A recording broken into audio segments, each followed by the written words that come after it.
4 people. Lost in darkness, the Bulldogs lost their way.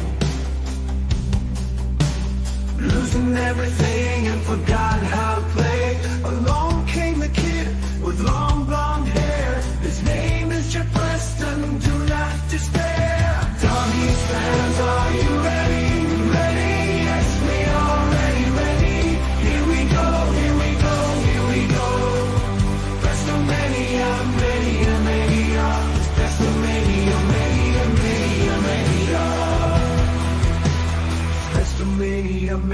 mania.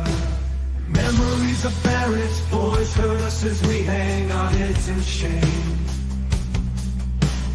There's indeed left us without a blue sky and more scapegoats to blame. But the rival of Presto and a new hungry Bulldogs breed will leave these nightmare memories for dust as they look for opponents to reach.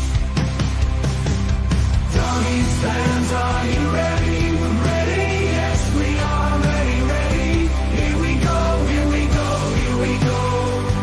WrestleMania, mania. WrestleMania, mania. WrestleMania.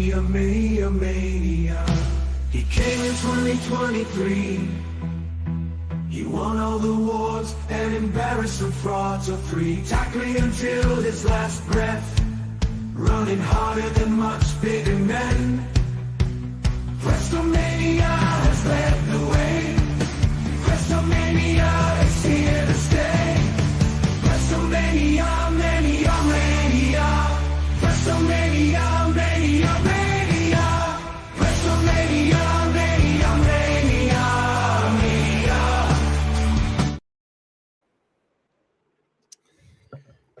G'day, Doggies fans, All Things Bulldogs. Welcome to episode 18. It's Teamless Tuesday. It's a bye for the Dogs. It's a bye for New South Wales Cup for Jersey Flag, represented by junior rep teams this weekend.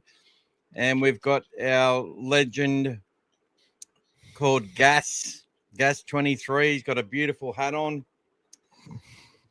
How you going, buddy? Welcome, mate. Very good, mate.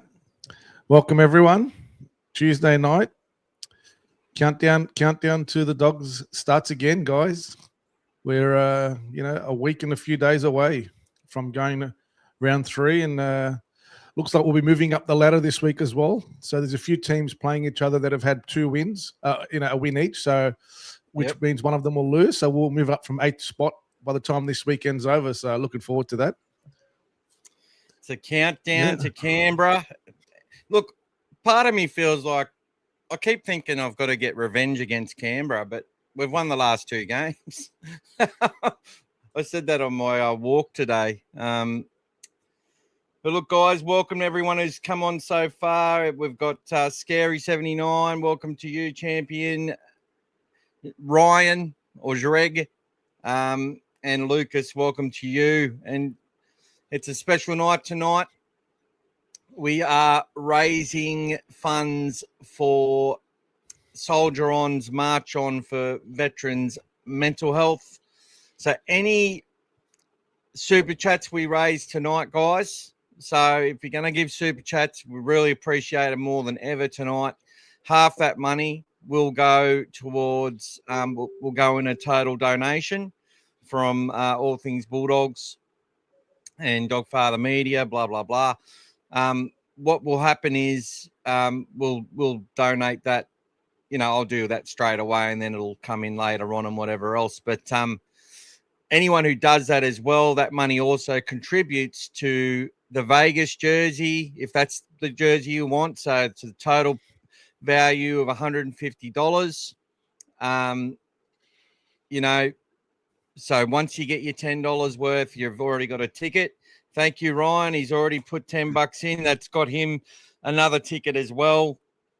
And the fact he's also a member, it doubles up every $10 you put in. So obviously we really appreciate it. But the money that comes out of that super chat, minus the taxes, half of that money is going to Soldier On to get to our target of $1,045, which is really, really important. Just quickly, guys, veterans, mental health, people who come back from service, 30-year-olds are twice as likely to commit that, act that you can't change once it's happened more than any other person. So, beautiful, guys. Thank you for starting us off, guys. And, as usual, we'll do something as well. We'll have a random draw as well and send something out, as well as getting tickets. We try and give back everything that comes through as much as we can. And it's the same people so far that are always putting in. Much appreciated, guys. We've got Showy68, Sean, James. Just saw that nice car you got going too, James, the Ford. Good to see a Ford that's going to be back on the road. We've got Lucas and Ryan. So that's already, what's that, $48 already, guys. So we're already near the $50. So that's bloody fantastic. And we've only been going for 6 minutes. So we'll keep it going, guys. We will refer to it a few more times. But we want to talk a lot of football tonight, but we also want to raise some money. So really appreciate that so far, people. And make sure you tell us a lot about what you think's going on. We're also going to have a little bit of a quiz today. Dave's done a deep dive. He's done some funny stuff lately, which you see on the tile for this YouTube, this podcast, episode. It's got Barley Hayward's got something in store for Milky. Well, Milky's got something in store for Ricky's Raiders. It's quite funny. I loved it. Beautiful, James, and it looks brilliant, mate. Can't wait for you to get on the road with it, matey. So look, we're going to have that quiz later on. That's going to be for everybody to play at home. We'll bring the answers up. It'll be multiple choice. It's only 5 questions, and see what people know, what their knowledge is of the Bulldogs and the Raiders. Now, also hoping to have an exclusive interview for next week. An ex-Canberra Raiders player to have a chat with. So, look, I hope it works out that way. They've agreed to it, but let's see if it actually happens. Very busy person who's getting a lot of attention at the moment in social media. How you going, Gas? Very good, mate. Very good. Thanks a lot, guys, for your support. It's for a great cause, guys. So for those jumping on and having a look, by all means, thank you, Jack. Thanks, guys, for that support. So Michael's been doing his walk every day. He goes live most times. He's out there walking. So it makes it easier when you've got company out there, guys, and people to talk to just keep those legs moving. So so it's a great cause. But we had some fun out on Saturday. We went out to see the guys at the New South Wales Cup, which we saw a good game. And I think for those of you who might have jumped on, Michael went live as well and was broadcasting a little bit from Bar TV. So that was a good game to keep us with the blue and white fix for the week. It's a long break, 19 days. So, some of us were just itching to see the blue and whites running around. So off we went, sat in the grandstands and had a good look at the game. So, but there was some very, very good things to see in that game as well. So not sure if all of you or any of you saw the result to that game. So it was a win by the Dragons, 14-10 over the Bulldogs. But it was a close game. It was only decided in the last few minutes. And, we had, a couple of outside chances at the end there to get them, level the score, maybe kick a goal. But overall, there was a lot of good individual performances there for the Bulldogs. A lot of players sort of put their hand up to play some big minutes. I think the coaching staff left them out there as well for that reason. Some players were, needed to get some legs going and get ready for opportunities that may come up in first grade. So the coaching staff were doing well to do that. Some really good individual performances. Obviously, Jonathan Sewer scored all our points. Scored a try in the corner, then took a very smart intercept. It's one thing to knock the ball down. It's another thing to know that you're going to sort of knock it down and regather it, or sort of knock it up a little bit. So that was a very smart intercept he took, and dashed good part of 50 meters to score under the post at that time and level the score. So good game. Some good individual performances there. If any of you have seen Farmy as well go, he went very well coming off the bench. Lipoi Hotboy dominated the tackle count with the most tackles for the Bulldogs. 39 tackles. A lot of good individual performances there for our players. But it was a good game. We're still playing guys like Jed Ridden in the centres, and some of these guys are running very strong. You can see they're a step above a normal centre in their run lines and their meters gained, etc. So getting some good experience. But Zion performed well. AJ Jones had a big sort of moment early in the game in the 3rd minute. The halfback went deep into the line and he came out and hit him in a solid tackle and basically caused the halfback to cop a bit of whiplash. And that halfback ended up coming off for a head injury and didn't come back on for the game. So that was a very solid tackle. So it was very good play. But again, guys, it's not about the result for the New South Wales Cup at the moment. It's more about getting that team to all get their best foot forward to keep working. So I think if you look at the players we didn't have in the team at the time, so obviously we didn't have Inari Tawala, Jethro wasn't out there, Jake Turpin, Sean O'Sullivan, all these fringe players that potentially could be playing. Obviously Mitch Woods is still injured. So there's a lot of players missing from that team. And we did play a Dragons team that finished in the finals, deep in the finals last year. So,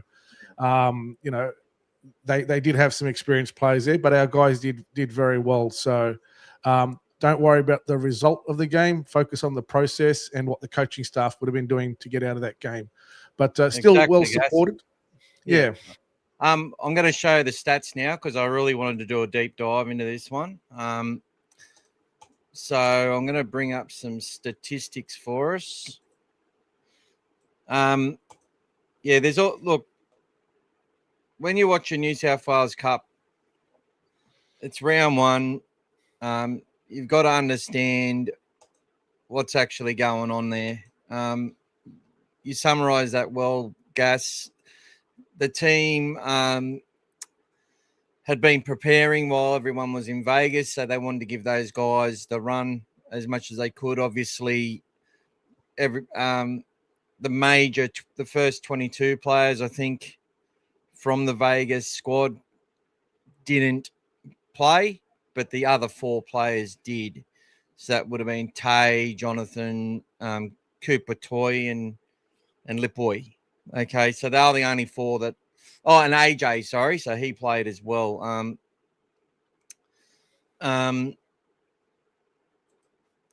So have we got that up there now? Yep. Sorry, I just had a bit of a delay with what I was looking at. So look, we went live and did the and did the commentary watching it from Bar TV. Probably shouldn't have done that, but we did do it. Just for the second half, I kept the screen pretty small. I lost my crap at the end when Gordon Chan Kun Pong made a nice break, and then obviously got a call from the Dragons player, and this is when there's like 20 seconds left, and instead of going right, passing right, he's passed it left. Hasn't found himself in the clear too many times lately, Gordon, but did a wonderful job there. I felt he struggled early. But he made up for it when he came back on. But, yeah, I called him an idiot, and I do apologise for that. But, when you're watching the game, that's when it all comes out. Obviously, it wasn't, said in malice or anything. I was just in the heat of the moment. But I wouldn't go out and type it publicly like a lot of people do. Like, which is what we don't do here on All Things Bulldogs. But let's go through some stats. So Lipoy Hopboy obviously made 39 tackles. We were under the pump early. I think the most disappointing part of the match was the start. That first couple of minutes, Jed Reardon and Sasai Latini were both playing. Jed was supposed to be on the right edge. I don't know why he was over on the left for the majority of that set. I don't actually understand. It was obviously just a mix-up somehow, something they can laugh about later, but it really left us short. AJ Jones did a magnificent job to rush out of the line and smash Cade Reed. He did so with perfect timing, absolutely nailed the kid, put him into concussion. Now, I don't care what position he plays. It's rugby league. When you take it to the line, Cade Reed took it to the line like a quality halfback. He opened up the space and they scored a try because of the way that he did it. They had the numbers anyway. David Farley was never going to be stopped once he got the ball. But if AJ gets there a second earlier, or a split moment earlier, that ball probably doesn't hit the target. So he pinpointed that kid. He was going to build him. He was going to try and shut that play down, and he almost got there. They lost Cade Reed for the game due to a concussion, but they got Joey O'Neill to come on for the rest of the game. So Joey O'Neill is a professional in that grade, well suited to the New South Wales Cup, and will, with injuries and stuff like that, one day potentially gets to play NRL with the Dragons, which would be great for Joey O'Neill. So giving up that try in the end was probably the difference between the two sides. The Dragons were in control for the majority of the match. They had the better kicking game. Actually, I'll take that back. I'll reframe that. Alex Conti's kicking game was really good. It was strong. Much better than what we saw in that trial match. Obviously, had there's a bit of breeze there at Belmore, apparently, but it didn't really favour anyone. And his kicking game sort of kept us in it because we were struggling through the middle. We were outmatched. Like they were on paper, a better side than us. But the Bulldogs showed that they're right up for it. And the individuals in that team, the back three did an enormous job, constantly under pressure and just kept taking it up. The forwards were basically tackling their heart out. We didn't concede too much stuff in the end. So really happy with how they went about that. Jonathan Sewer, obviously 239 metres. Terrell Sloan's too good for that grade. Sewer, as Gas said, Sewer got all the points, and Conti did good. He had that one drop after he got a 40-20, which that was class, that 40-20 that he got. But then he actually drops the ball just with a moment of concentration, a concentration lapse. But looking at, Jed had a pretty strong game. I don't know if Sasai played 80 minutes. He only played 41 minutes. Sasai, I don't know if he got injured. Had a couple of good runs. Joey Tayalpa took a while to get into the game, but we really struggled to have possession. Some strong running numbers there, 11 and 10 for the 13 runs for 107 metres. Looks classy. Fletcher Baker got away a nice offload early. We couldn't take advantage of it. He looks like he's going to be someone that's definitely going to have that in his arsenal. And if he gets an opportunity, he'd probably want to come on. And that's something that we'd love to see, bit of second phase play. Zion really struggled to get in a game like that where we're all defending a lot early. Really struggled. I think he come on again late, but maybe played in 2 stints. I'm not sure. They might have that. Yeah, he did. He had a 16-minute stint and he was gassed and then had a 10-minute stint at the end. We had Logan Spinks obviously playing 80 minutes. Only had 6 runs, but that happens with our edges sometimes. Made a really good run, though, with a break. Lipoi defended his heart out, and AJ Jones had some nice moments as well. I felt Daniel O'Donnell did a pretty good job from dummy half when he came on. Jack Todd and I thought Jack Underhill and Femi Toilalo were really important in keeping us in the game, effort after effort. Jack Todd, couple of classy moments, but he's behind the 8 ball. Like, he needed that game to get some runs, and people have got to understand this. It's their first game. Some of these guys haven't had the full preseason as others had, and he really needed that game to get some miles in the legs. Because New South Wales Cup isn't about winning reserve grade. We're not in that realm anymore where this is our team to follow. This is a team of players that are ascending gas. You know what I mean? If we go for our team lists over the last few years, they're full of first graders and players that have played a heap of first grade. This team here is all emerging players. And that is what we want. We want players that are emerging, that are going to get their opportunity in the NRL. That's what it's about. It's not about filling your reserve grade team with fringe players. It's about having players that are emerging, that have come through the system, that have come for opportunities from elsewhere, and that they get a chance to provide valuable depth for our first grade side in all these positions. So I was quite happy. The team stats, we didn't have the possession.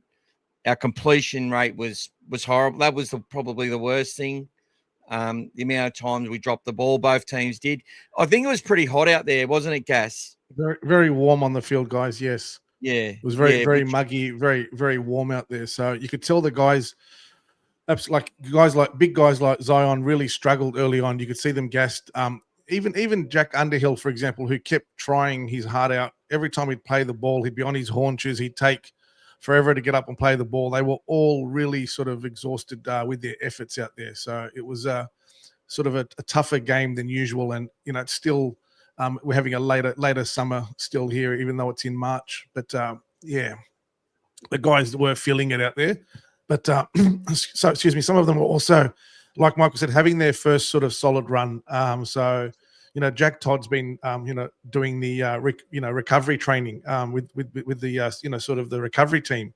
So we were even surprised to see him even named and starting, playing in the game. So he was very keen, guys. Even when everyone was sitting down on the bench waiting, he was standing on his feet, just on the sideline, waiting till he finally got his chance. And, it was a slow start for him, but he sort of started to get going once he sort of, got the first bit of contact and the first few things under his belt. But yeah, it was a tough conditions for all the players there, especially the forwards. Yeah. All right, so let's do a quick check on the chats, mate. So Amir wants to know who the fella is we've signed. So we've signed up Finafu. I can't pronounce his first name, but they call him Baby Critter. That's what we've named him. Macca named him that, and we're calling him Baby Critter from now on. Looks very much like Critter in Harold Matthews. We signed him to 2029. Now he come through the New Zealand pup system, that pathway we've got going through there. He moves well. He's got very, as I said, similar mannerisms to Critter. Puts the helmet on, puts the headgear on. It looks like it's the same bloke. Really good talent and has done an amazing job. And we've signed him up until 2029. We're going to take our time and get him through our system from Harold Matts, hopefully through to NRL, which is the aim. Very proud Tongan heritage. He's not related. He might be distant relation to Satili Tupanua, but he's they call him Fifi or Aki, actually. Aki Tupanua. Aki's his nickname. And we've an article come out about it today. I sort of done a summary of that, as well as some stuff that I wanted to add myself and put that on Dogfather Media for people to have a read. No doubt we'll be doing a big highlights focus on him in the coming probably next year I like to do it. SG Ball had a massive win over the Warriors. Very good for them to get some confidence. The return of Matthew Barakat to the side was very, very important. And I'll give you a quick look at those stats before we go into some of those other questions. I will talk about Don Williams' question in a moment because but we had the Bulldogs last week really climb up the ladder a little bit. 10 tries to 1. Wesley Papali'a-Foa on that right wing got a couple of tries early. Kaywan Patterson scores. He came from the Warriors. He's a fine hooker and someone to watch out for. Chinadu Uday, CJ made the break. And, couple of plays later, Kaywan scores. Finay Farley in the 31st. Zayn Alamadine, really good prospect. Big, rangy 5'8" with a lot of skill. And Matthew Barakat, him coming back to the side in the halves really helped. Bryanton going to fullback, much happier there than at halfback. And Jai Callahan moved to the bench, which is how they'll remain this week in their game against the Illawarra Steelers. So much improved game. Bryanton scoring 5 from 10 conversions. It was 20-4 at halftime. Chinadu also set up a great try with a break. So it was good to see him get his first start for the season. Elaine's son CJ and had a good game. Joe Roke did a wonder. He's got a big future. He's a big Fijian boy. Scored a number of tries in Flegg last year. I'd suggest he's going to go back to Flegg once this SG Ball season is done. Paul Johnson, very classy on the wing as well. Lots of good players.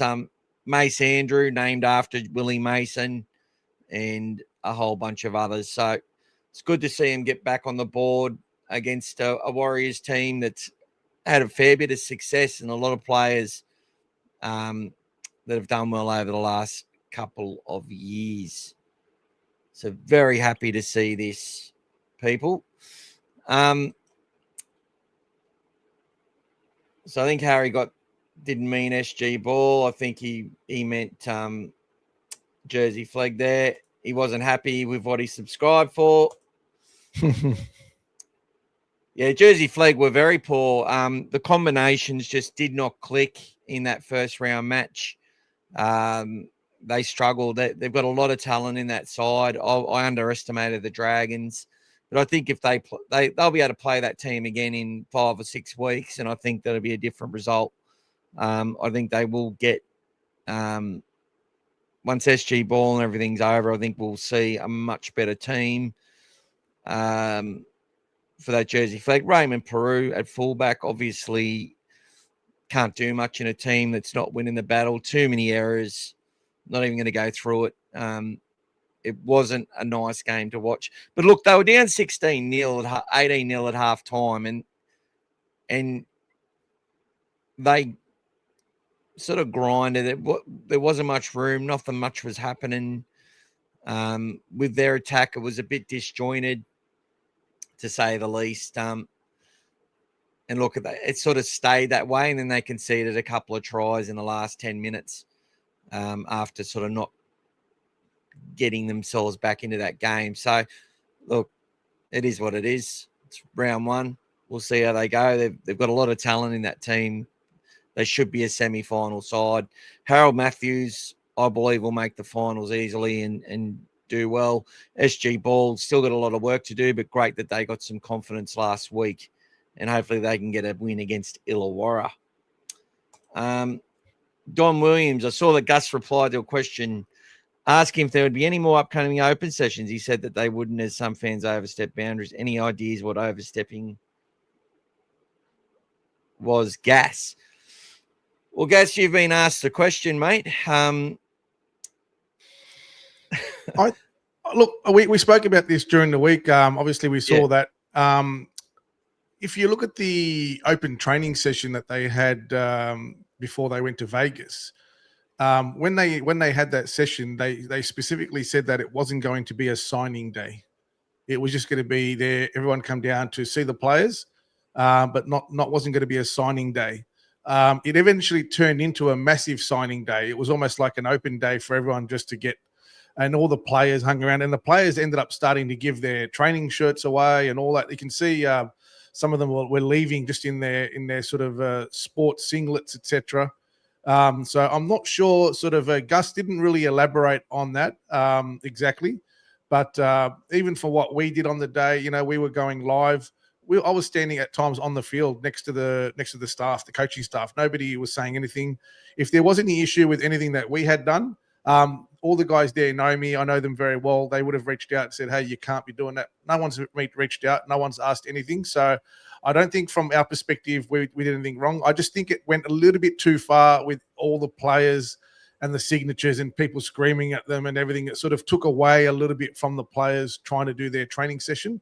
So in the end, I think the players just wanted to sort of finish up because they have their recovery. They have a lot of stuff they do after that. And it wasn't something they just wanted to hang around with, kind of disrupted their chain. So I'm not sure if that, but from a perspective of what Gus was asking or commenting on, I'm not sure if even for him, if that was probably the best thing for him to say. Probably better for him to just say that we're not having anything at the moment and, and moving on with that. But if he's got something like that, he should basically explain, what he means by that, so everyone's aware of what's going on. But yeah, look, I mean, I was even down at training last week on one of the days. There was no one else out there.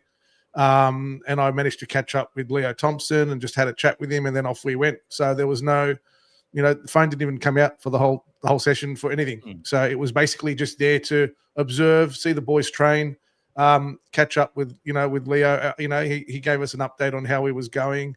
Very disappointed that he couldn't play in Vegas, but very pumped. His recovery is going well. Absolutely loving the culture, the team, everything like that. So very positive, very happy, in the surroundings, and looking forward to coming back. I mean, I even said to him, it's okay. By the time you get back, you'll give us that impetus to take us deep into the season. So, him being fresher in that time when we start to need him will be very good. So, but we also said, take your time. We would all rather he be 100% and ready to start than come back and do another injury or not be ready. So, and he even commented on it on his playing last few seasons. So if you remember when he first got injured, there might have been a few people talking about him being injury prone, but we went through his statistics and we showed that he's only missed a couple of games in the last few years. What he's missed most is, unfortunately, it was a few suspensions. So last year he also had a 4-game suspension, and he missed he even said to me, he goes, generally I miss 1 or 2 weeks for injury. So this was disappointing for him, but probably shows at the end of a Bulldog sort of off season how demanding it really is. So it really really prepares you for the rest of the season. So I think that was very important for us. That off season again we had. Ciraldo chasing his usual excellence is amazing for us to see and to keep hearing. And guys, everyone who talks from the Bulldogs now, if you would have heard Bailey Hayward talking today, I'm sure you would have probably seen his interview. Listen to what he's saying, because the message is consistent across the board for all the players. When they even tried to suggest to them that the draw's been favourable, he dismissed that. The draw is the draw. Whatever we get as the draw, whatever we play, whenever it's the same, we have to play 26, 27 rounds, he said. So basically all the players, everyone have been trained to just accept whatever comes in front of them, whoever they're playing, whenever they're playing, whatever's happening, and just deal with it. Last year we had a softer draw. That's the truth. Our first, 10 games last year we had a softer draw, and it showed. We had a great start to the season. We won the first how many games and everything was flying. The changes we made were irrelevant. We had a great, draw that we made the most of, and we had to build ourselves into the back end of the season. And we said that in the off season, we said, guys, we need to be focused on making sure we get off to a good start. We've got a draw that's working in our favor. And some teams that could have been challenging in that time were also decimated by injury. I can tell you now, the Rabbitohs team that we will play on Good Friday is not the same Rabbitohs team we played twice last year. Completely different team, and it's going to be a completely different game. And that's, so to hear these players talk about, how they enjoyed themselves in Vegas, but they were just focused on the 2 points. That was the priority. And now that you've all had a bigger sampling size of the teams, a lot of you were critical of our game last week. Some of you, I'm not just talking on our channels or people on other channels, were very critical of the performance because everybody had this preconceived idea that we had to win by 20, 30, 40 points. So anything less was a disappointment. I was never one of those, and you can go back through the tapes. I was never one of those. For me, it was all about getting that 2 points, as sluggish or as tiring as whatever it was going to be. It was just getting those 2 points and getting out of there. And now that you've had the other games played over the weekend, you would have seen how many games teams were up and down and inconsistent. And it kind of if you put it in perspective, our performance wasn't bad overall. Some teams were losing by 50 in the first week when they were, winning, the preseason cup, whatever you want to call it. Others were getting smashed by 50, and they've been talked up with new coaching, new everything. And then other teams who won premierships were kept to 0. So a lot of other teams to look at, but at the end of the day, that was an extremely important 2 points that we got over there. It was built up for so long about the Bulldogs Vegas trip. That's all it was, the Bulldogs Vegas trip. We did it for 155 days. We even pushed it and promoted it ourselves all the way through. So it was a big sort of, lead into that. And the expectation was enormous for all of us. Obviously for a lot of our fans that, that were fortunate enough to travel over there and enjoy themselves and see the win. It was a great result for them, but also that expectation by the players, knowing that they had so much support, so much on the line to deliver, and they got the job done. So extremely important 2 points. And, I've already almost forgotten about the process. For me, it's about the guys did the job. Doesn't matter how they did it. Val Holmes came out and was talking on the radio this morning, and he said, we had our chances. We didn't take them, didn't blame the ref. He goes, I should have kicked the kick from the sideline. We had our chances to win the game. We didn't take them. So that's how you would rather look at it, rather than when you look at, Flanagan's comments, and then he had to back it up. Even when he went to the NRL, they basically said to him, the strip was a strip, and the other one, it is what it is. It wasn't going to be overturned. So, Critters, tackle was a penalty, which it was. That was it. Stayed on the field, and everything else moved on. So, all these little things, guys, they just, things to, get into the media and get Flanagan's fighting for his job. Obviously, even though it's early in the season, he's trying to show, that he's there for the long haul, and he was disappointed. Just because they had a good game doesn't mean they were expected to win for them. So that's how they felt, because we were so close.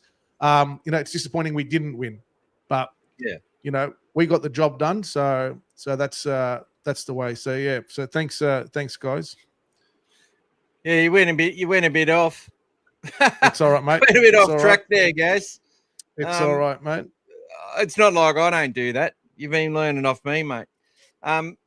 We'll get to Aki in a moment, but g'day to you, Aki, and Gas and Aki will be going down to watch the South versus Roosters, just to see if AJ creates history next week. It'd be great to see him create it against the Roosters, and then we can be done with it. And hopefully, I'll tell you what, Daniel Tupou might break that again as well. He's close enough. 30 behind. Yeah, not far behind, and he can get 20 tries a year, so he could have 2 people break it within a couple of years. But I just want to finish off Donnie's question. Donnie, I just want to say that we've reached out to the club just to ask to get some clarity, because look, Gus is old school. He handles things the way he's going to handle them. Like I wouldn't handle it that way. I would have said the same thing as Gus. It's like we're not having any sessions at the moment. We've got a real focus on working on some stuff. We've got to keep it behind closed doors. Everything is intensive and it's not for viewing at the moment. We'll let you know when that will be, and we'll let you know the standards that we expect when people come to the training sessions and that sort of thing. A couple of things we need to work on as a fan base, just to make sure we're all on the same page. Gus has just gone out there. It's like the old school stuff. Like, okay, if you if one player stuffs it up, the whole team has to pay for it. That sort of mentality. I felt it was a bit confusing for some people. It probably made a whole bunch of people wonder. But all I know is the common sense these days isn't as common as people would like it to be, and people have different ideas about what is acceptable and what is not. For me, it's usually if you see people getting signatures and stuff, then everyone starts doing it. Obviously, after that last session, everyone went to Twitter that was there. There was about probably 10 or 11 questions sent to Gus about Leo Thompson. Is he in doubt for Vegas because he was training with the rehab team? Like I did an article on it. Like, why wouldn't you? And then Gus corrected that next day, said he's fine, he's ready to go. We posted that everywhere. He's fine, it's ready to go. And then obviously ruled out at the Maori All-Stars match. But I don't know if it was something to do with that, if the fact that people talked about what happened at the session. If it's an open session, anyone can get information from it. Obviously, they don't do things in great detail at these sessions. But maybe it was what Gus was saying, just people were getting into, just getting too involved too much in what they were supposed to do, because I don't know what the standards are, so I'm not sure how anyone else would. But, it's important that we get it right, because I know as fans, we want to do what the club wants. We want to support the team. They want to be supported. The main thing for us is the team winning, access to the players, and that's we're in one of the luckiest countries in the world where we actually get some access. Some kids don't get any access at all. So there's a lot of kids in our, and a lot of kids and a lot of adults in our supporter group who get way more than we're just so lucky as a supporter base that live in the area. It's been harder up in Queensland. They've only had one session in the last 4 or 5 years, and that was the trial game against Redcliffe last year. So there was only one members' day for that. It's been really hard at Magic Round. Usually we play first, and then there's a game after us, so the guys can't. We've been lucky to have 2 or 3 players come to the Bulldogs section and just clap us, maybe get a couple of photos with people at the front. Like they spend like 3 minutes because they literally have to get off the field. So it is hard. It is hard for people in other areas and stuff. But anyway, we will let you guys know as soon as we know what the expectations are, because obviously it's a real privilege to be able to go and watch them train. And obviously, I think the players like it as well. But maybe sometimes we're just overstepping the mark. It could have been just some fans did some terrible stuff. We don't know. That's probably the problem with Gus's communication, is he's made us just wonder what's going on. So not too many people saw it. So I'm pretty sure that thanks for bringing it up, Don, because I'm pretty sure more people are actually going to ask Gus again, when's the next open training session, and he's going to repeat it again potentially. So especially hopefully the Queensland, club, especially like there's 4 games this year, so we should be doing one in Queensland this year. So that Hope question so. will be asked Hope a so. few times. You know what I mean? Yeah. Welcome to Bulldogs, Mike. Lucas is looking forward to the game. Yeah, Showy, yeah, someone was the question was asked of Bailey. Basically we've got an easy draw again. No, they're saying that the start, like we've got a favourable draw at the start. So the fact that we've got 19 days off, was a good thing for us. But, I'm sure the players will be absolutely kicking themselves to get out on the field and play. It's a long wait after, getting teased and playing one game. But yeah, Gus said he was happy with it. And Serraldo wasn't, because he'd already done his preparation based on 2 weeks. So it meant that he's had, he's lined up all his ducks, and it's like, I've got to go and change it. So, but apparently he's come around good. Like Gus is like, it's great for recovery and all that sort of stuff. He said that before they went, actually. Yep. G'day, Joby. Good to see you, mate. G'day, mate. So, Joby, we're tonight's, we've already raised $58 or something. 54, $52, 62, is it? So about $62. Half of the money from after taxes is going as a deposit for the March On for Veterans Mental Health. So I said we'll keep talking about just mentioning that. If you would like to contribute a super chat, you also, for every $10 of super chats you do between now and next Tuesday, including next Tuesday's episode until the end, you go into the draw to win a Bulldogs Vegas jersey from the Bulldogs team store, or any merch that you want to get to the value of about $150. So there you go. Boo! What's next? What are we talking about next? You want to cover the teams at all today? So it's team lists. You want to go into a review about our next week's opponents as well for their first game so far? Very interesting game against the Eagles. The Raiders, yep. So obviously we watched the Raiders versus the Eagles. Raiders didn't have the ball for the first 10, 12 minutes. Eagles, it's a very good comp. Anyone who sits there and acts like any team is shit, they don't know rugby league well enough. Oh, thank you so much, Joby. Beautiful, brother. Much appreciated, mate. So more money in the bank, guys. Thank you so much. And Joby's also got a ticket in the draw now, and he gets 2 tickets because he's a member as well. So for every $10, if you're already a monthly member, you get 2 tickets. So that's great. Thank you so much. What do you think Buller is doing at West? Do you think he will resign or re-sign? G'day, Timmy. Good to see you, mate. Oh, thank you so much, Scary. Thanks, guys. Are me and you having a fight again, are we? Or is it me? I'm not touching, mate. You're doing it on your own today. You're trigger happy. You're trying to scan the QR code, but I'm in the way. G'day, Teddy Bear Rogers 73. Move your head, mate. I know how to do that.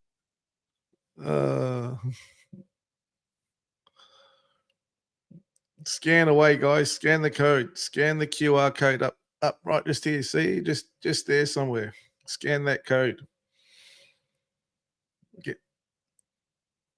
So yeah, guys, it's a great cause that we're helping out. So Michael's been doing a walk every day.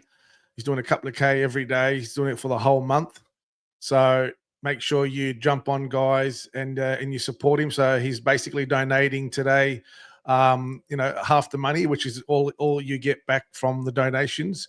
Once YouTube takes their cut, he's donating everything to the cause as well, guys. So he'll do that under one of the names of, Dogfather or All Things Bulldogs, whatever. So that's that's why so many of you have been very, very generous to start. But yeah, he'll be on. I'll just get Michael back on. There we go.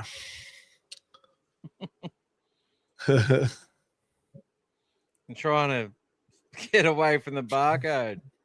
Next time, move the barcode somewhere else, buddy. Yep. So if you want to donate directly, you can scan the barcode, go do it directly, and the whole amount of money will go to the charity. Otherwise, you do it this way. YouTube gets a little bit, we get some, and the charity gets some as well. So that's hilarious. I did a magic trick, buddy. I did a magic trick. G'day, Timmy. Ordered it. Yeah, I got one too, James. I ordered it as well. The pink one.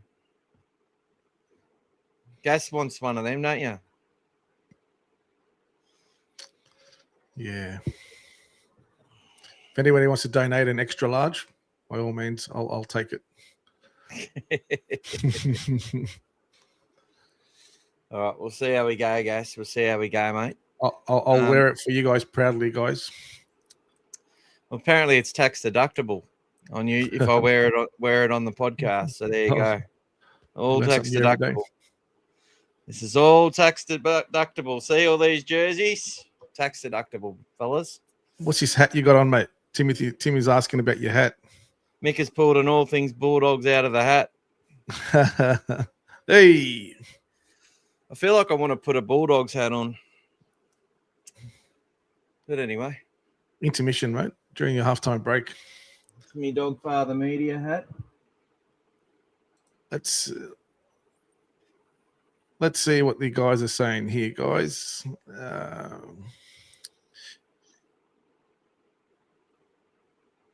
Who's our next signing? Kangaroo Killer is asking. Who is our next signing? External signing? I'm guessing. Oh, I don't know.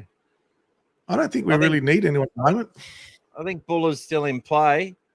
But, you know, we go sign Buller, then everyone will have a carry on about because of Peru and Bryanton why we're getting Buller.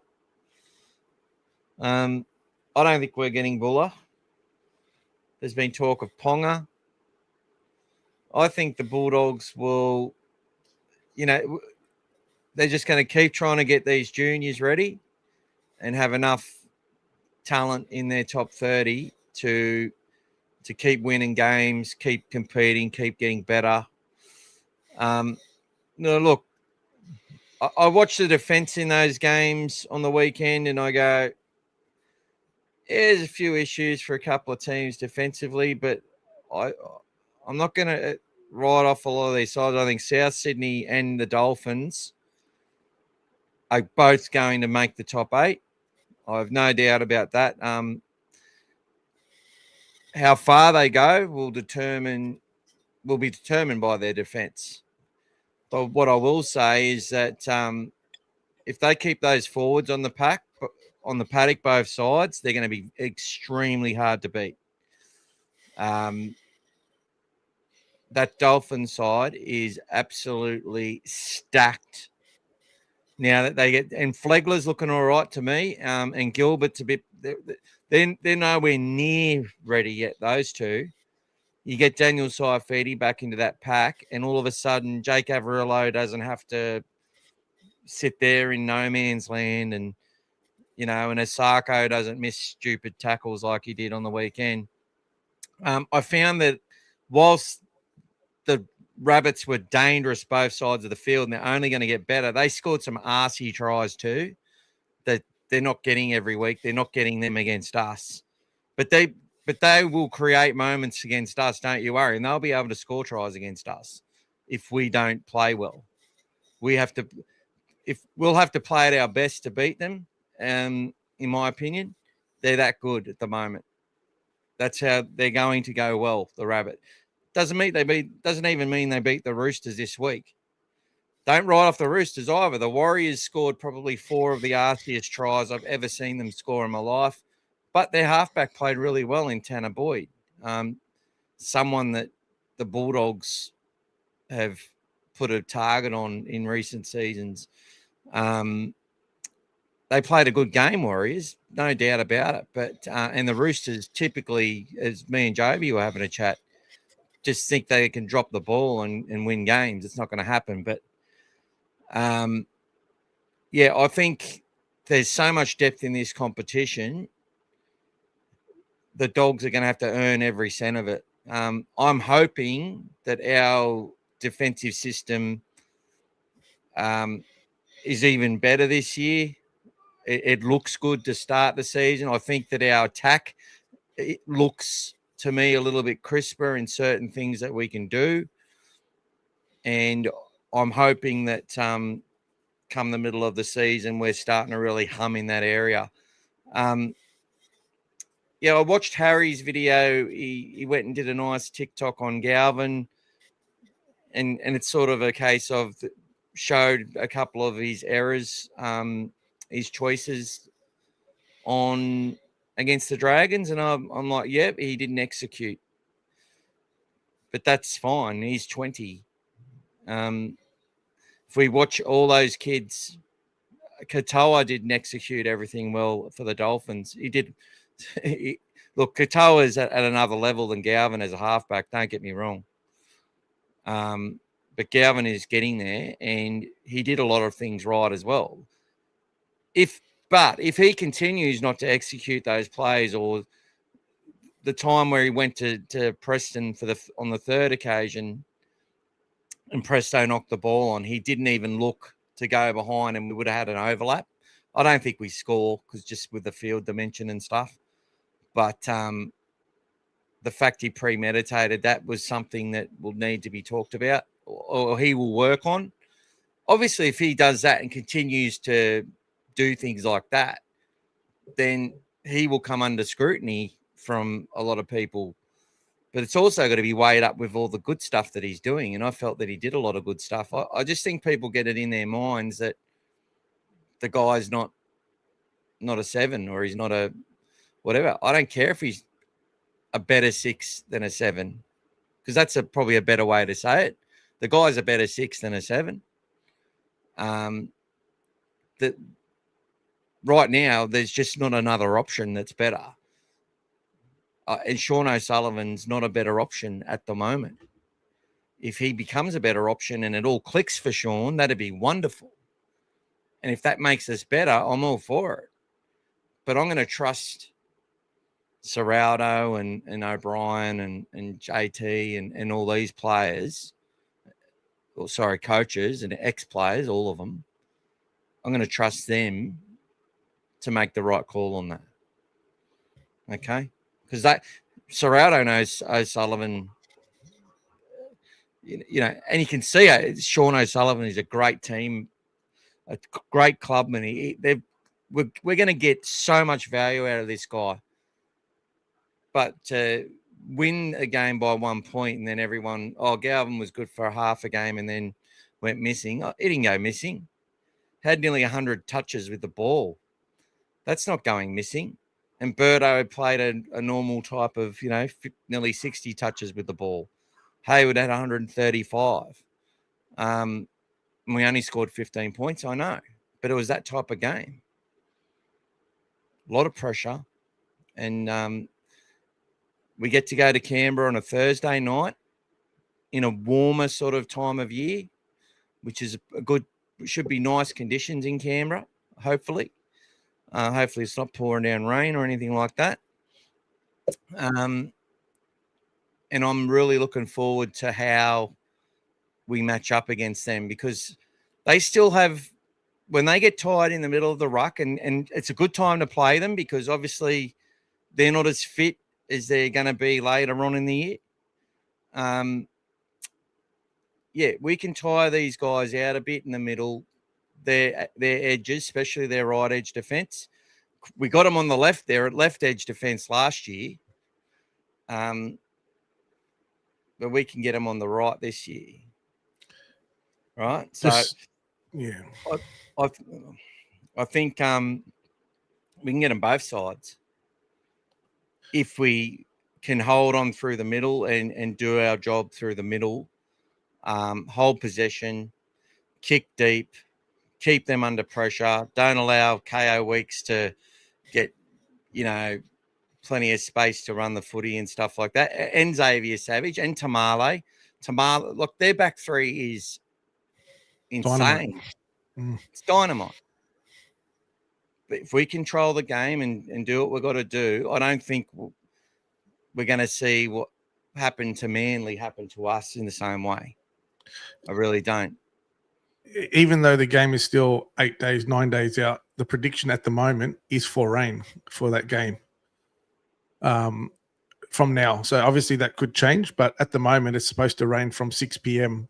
And for the whole duration of the game.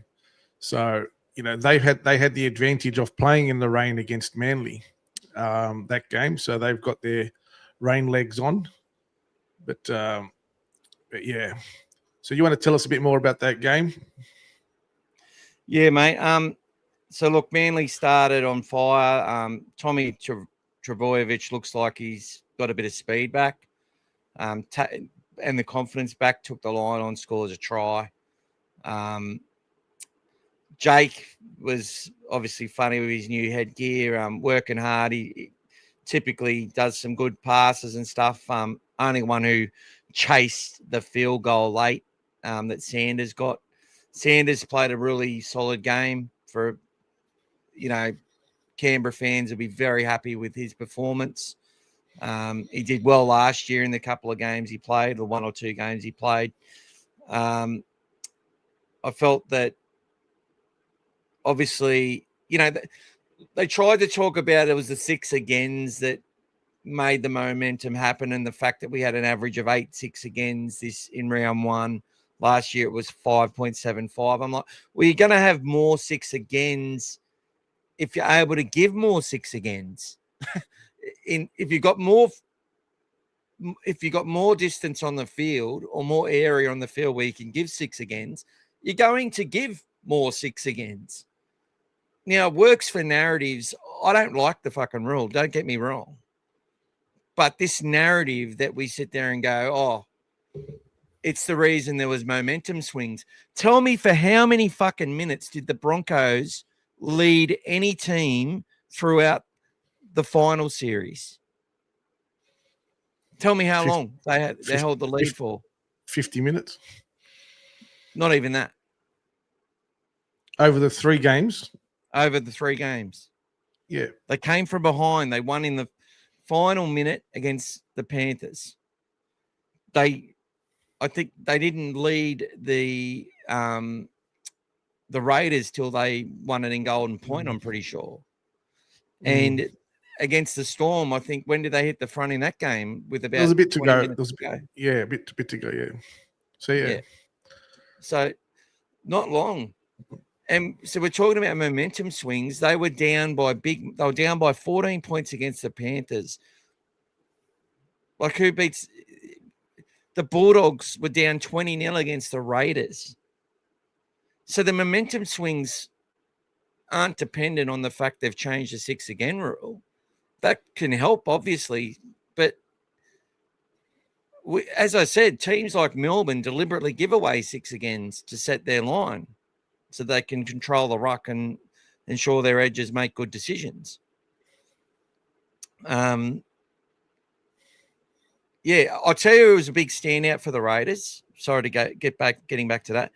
The new kid, the new guy with the mullet on the edge, did a great job. Martin, I think his name is. Wonder if he's the son of Tony Martin, who played for the Raiders. That'd be interesting to find out, actually.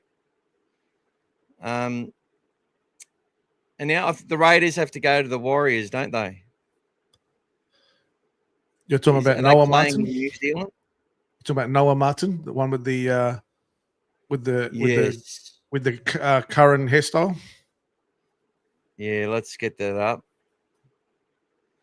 Nothing's working fast for me tonight. Let's have a look at Raiders Warriors. Let's get it up on the.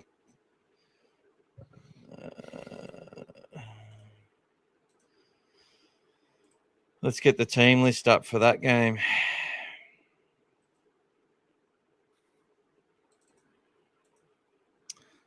Can we see it? There it is. All right.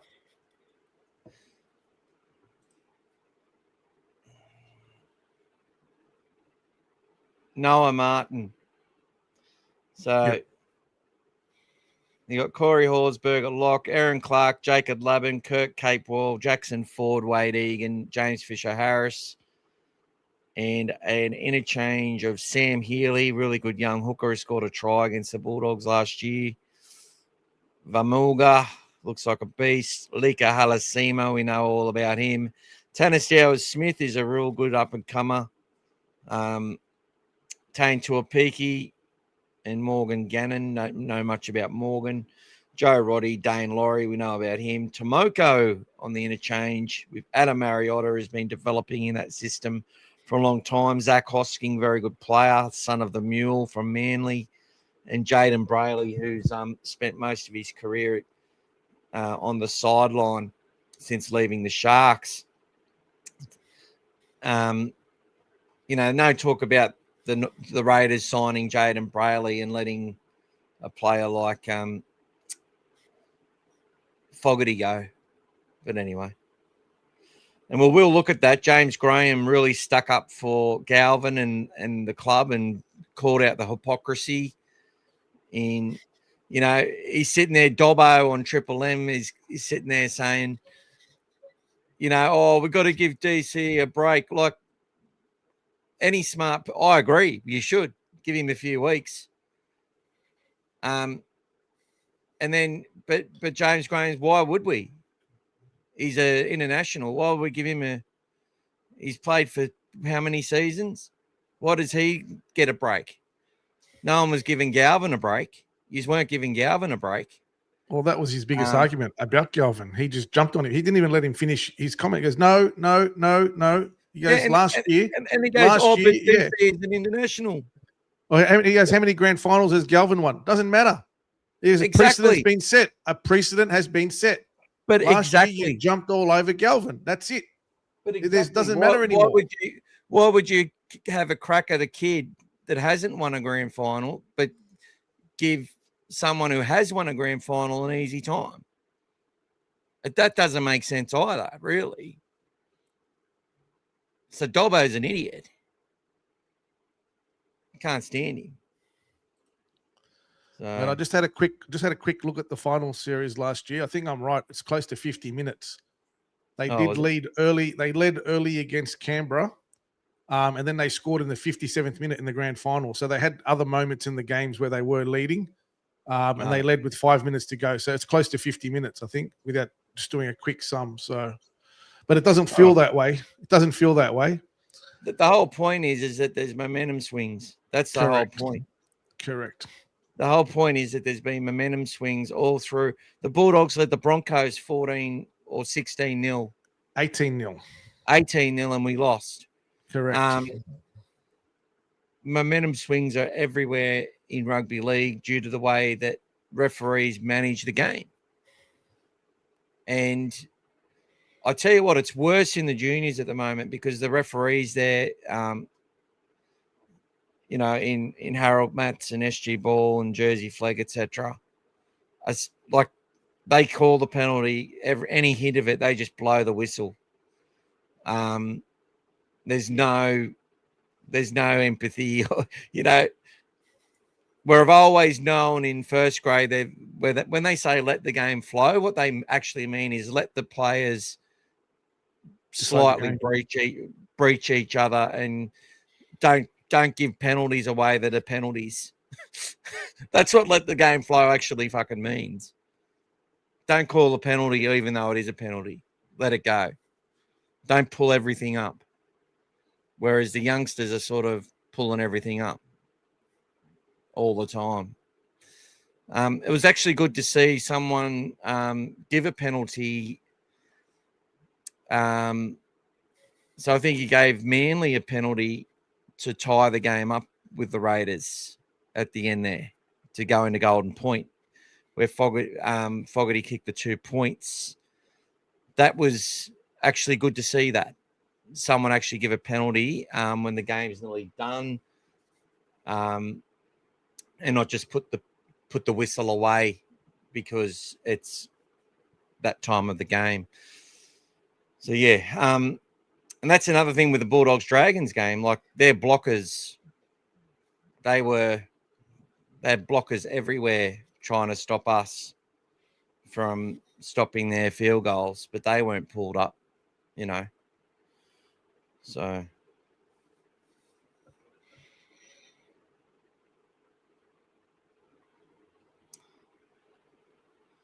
all right, let's see who's next. Over here, mate. Timmy's asking, do you have the Raiders beating the Wars on Friday night? That's still in New Zealand, isn't it, that game? Yeah, New Zealand, 5:00. So tough start for the Raiders. They had to go to Brookie. They then 6-day turnaround into a Warriors game, and then a 6-day turnaround to a home game against the Bulldogs. I would consider that a tough start to the season for them. And, of course, they can win. I think the Warriors, though, we can't look at the Warriors like we used to look at the Warriors. People still make that mistake, in my opinion. It's very hard to let go of a team's identity, and that's the thing with us fans. A lot of us still remember our Bulldogs as who they were, not who they are. That Warriors team is from a team that tries to hold possession, doesn't take unnecessary risks, and tries to grind teams down. And any team that does that is hard to beat. They went off the ball. In 2024, they didn't make the finals, but they were still hard to beat. Right? They're rarely getting flogged. They had some good wins that year as well. I think they've got a side that's obviously too many things open. I still felt that some of the tries they got were good. They were great. The tries from Savage against Manly, though, they were unbelievable. They've got so much talent, Canberra. Look, if Canberra put it together and they can maintain dominance in the middle and hold possession and don't fall away, that's their problem. They just been that little bit too top heavy, and they let teams back into games and games they should have won easy or looked that they were dominating in. They only just won because they continued to fall away. Something to do with their bit too heavy or something. I don't know, but their edges get exposed, and this side, the Warriors, has the team to bring them down. It's going to be a really good game. I cannot wait. I think it's one of the matches of the round, to be honest. There's only the front rower that's got a head injury, like a week off. Papali'i for Canberra, that's missing. Josh Papali. Yeah, Josh Papali's missing. So, but that's disappointing for him because it's, every season he plays, that could be his last game in New Zealand. Who knows? Yeah. So he won't be playing that game. But yeah, look, even the forward pack of the Warriors is a strong forward pack. I think he should have retired. The one thing I can see from the Raiders is I think now that we've only seen one game, but we've seen enough so far to understand why they let go of Fogarty. Not because of how good Fogarty is, but just for what you're paying for Fogarty and what you've got coming through. If you heard all the sort of stories about Ethan Sanders after the game, there was a progression to get him to that position, which is not current. We've spoken about this a lot, that current players don't have that patience to work through and play an extra season, getting themselves ready for that first grade proper. So he did a full season last year under the guidance of Ricky and everything else to get himself in the position to be the starting halfback. He was playing with Ethan Strange as well previously, so they've got that combination in lower grades. So he just came through a bit later. But when you let go of somebody like Fogarty, everyone say, well, why would you do that? They obviously knew what they had in the bank and they were working towards getting him there, which is what a lot of teams do with their youngsters. Sometimes you can keep them if they are happy to stay and understand that their time will come. Others get impatient, their managers get in their ears, and off they go. So we've had a few instances where we've lost some players, some have stayed. We've got a lot of great young players in there at the moment. So, everybody would have seen the other day, Conti playing well for us. Al-Madine was outstanding. I think he scored a hat-trick in that game as well. There's a lot of youngsters that we've got in the halves that are coming through. They just have to be patient, unfortunately. It's hard for them when they see someone like a Lachlan Galvin jumping in at 19, 20, straight above them into the team. But everyone's got a different level, different progression. Last week, I'm not saying it's the case, but last week, in Vegas, we saw a player debut at 27. It's not ideal. Cody Walker debuted at 26. He's played 10 seasons now. So it's not ideal, but you don't know when your time's going to come. You just have to be patient. And the Raiders have done that with this young player. He's going to have some good games. He's going to have some bad games, but his start was great. And he showed a lot of poise there in the end to get the job done. Even though if anybody was watching that game, the last 10 minutes, if you saw how many Manly people were heading for the gates, it shows you even they thought the game was gone. And then they pulled off 2 crazy tries and then got a penalty to pull the game back. It's just, NRL is, how good is it as a game to watch, guys? You just never know. You never know. We were obviously, we'd been out watching the Bulldogs, and I was taking Aki home. We were watching the game, and then he thought it was over. He messaged me going, "What the hell's going on? It's going to Golden Point." That's the that's the game that we're watching, guys. It's a great game. So so all those youngsters coming through, it's got something to learn from that. It's obviously you all want your opportunities, but sometimes if you get in there too early and you're not really ready, you could hurt yourself a lot more in the long run, because then you don't get those chances, and then your name's tarnished and he's not good enough, he couldn't do it, and off you go. But if you get yourself, look, someone like, for me, a Mitchell Woods as well, who's getting through, the Bulldogs are taking their time with him. He's the next man up. They're taking their time with him. Look, he's still getting his body right for first grade. But once he's ready, then, he'll be hopefully, showing the sort of potential that everyone keeps talking about and we keep seeing in what he's doing. But at the moment, he's still good for his level. He's outstanding for his level, but he still needs to get, match ready and body ready for first grade. Where someone like a Galvin has already got that sort of, fitness and everything, and can cop a hit and give a hit, and he's still coming out the other side. He's still learning. So, but not all 20-year-olds at the same level. So, for all the youngsters out there that are still working and coming through, and for all the parents out there, keep the patience with these kids, keep them working on their skills, keep them coming through, because it's you're there for the long haul. And at the moment, guys, most players now are playing well into their 30s. If you remember the old days, 30 was the limit. 30, 31, that's it, retirement. Now they're going well past. Who would have thought Cherry Evans, after playing 100 years with Manly, would still go and sign with the Roosters, after 17, whatever seasons. And look at Cameron Smith, still at the top of his game, all the way playing in a grand final in his last year.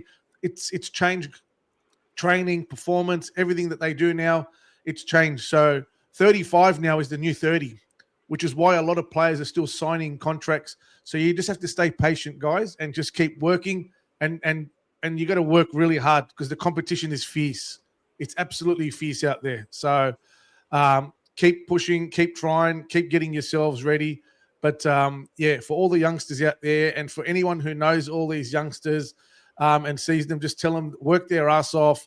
Keep themselves going, because they will get their opportunity one day. And if their time comes and they're absolutely ready, they will absolutely kill it. So some of them have the patience, and some of them have the managers that just want them to get somewhere. Look at some of the young players that we've lost from the Bulldogs that have been keen and ready to play more first grade. They've gone to some other teams now. They're still not even nowhere near it.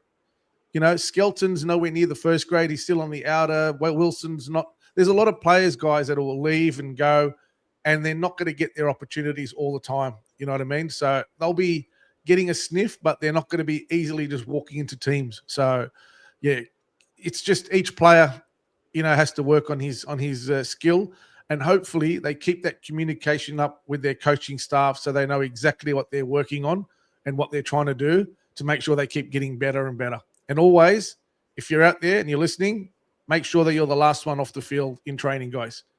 But not just stand around waiting. Make sure you're the last one off, doing all the hard work, doing all the extras, showing that you want to be, that next player, which is what, when I go to the training, I see what those guys do. I see the guys stepping off last and what they're doing, the extras they're doing well after the team's gone into their recovery. These guys are still out there doing their drills, doing their extras, and doing all sorts of things. So it's not a fluke, guys. Nothing good is going to come just on the field. That's going to be only a small percent. It's this big chunk, like every elite athlete, that you do off the field before you even get to the game day, is where everything gets delivered. So anyone who's played high level sports knows this. So yeah, Michael, what do you got now? Thanks for that, mate. Look, I think the big question out of that is, yes, they've kept they brought Sanders from Parramatta. They'd already got Ethan Strange. They've bought young kids. They've developed their own young kids. They've been developing a core of players for a number of years, and they've got a team that's solid enough to be able to bring that guy in. They would have kept Fogarty, I think, Actually, I don't think they had any intention of keeping him, to be honest.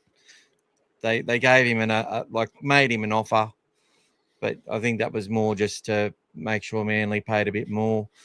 I think Fogarty's a good signing for the Seagulls, considering what they lost, and he did a good job on the weekend. And he's still a developing halfback, a halfback that started late in his career, which people need to understand that as well, like Cody Walker. And one thing about Fogarty to me is that he's never shied away from the moments. He's just failed to execute a lot of moments in big games.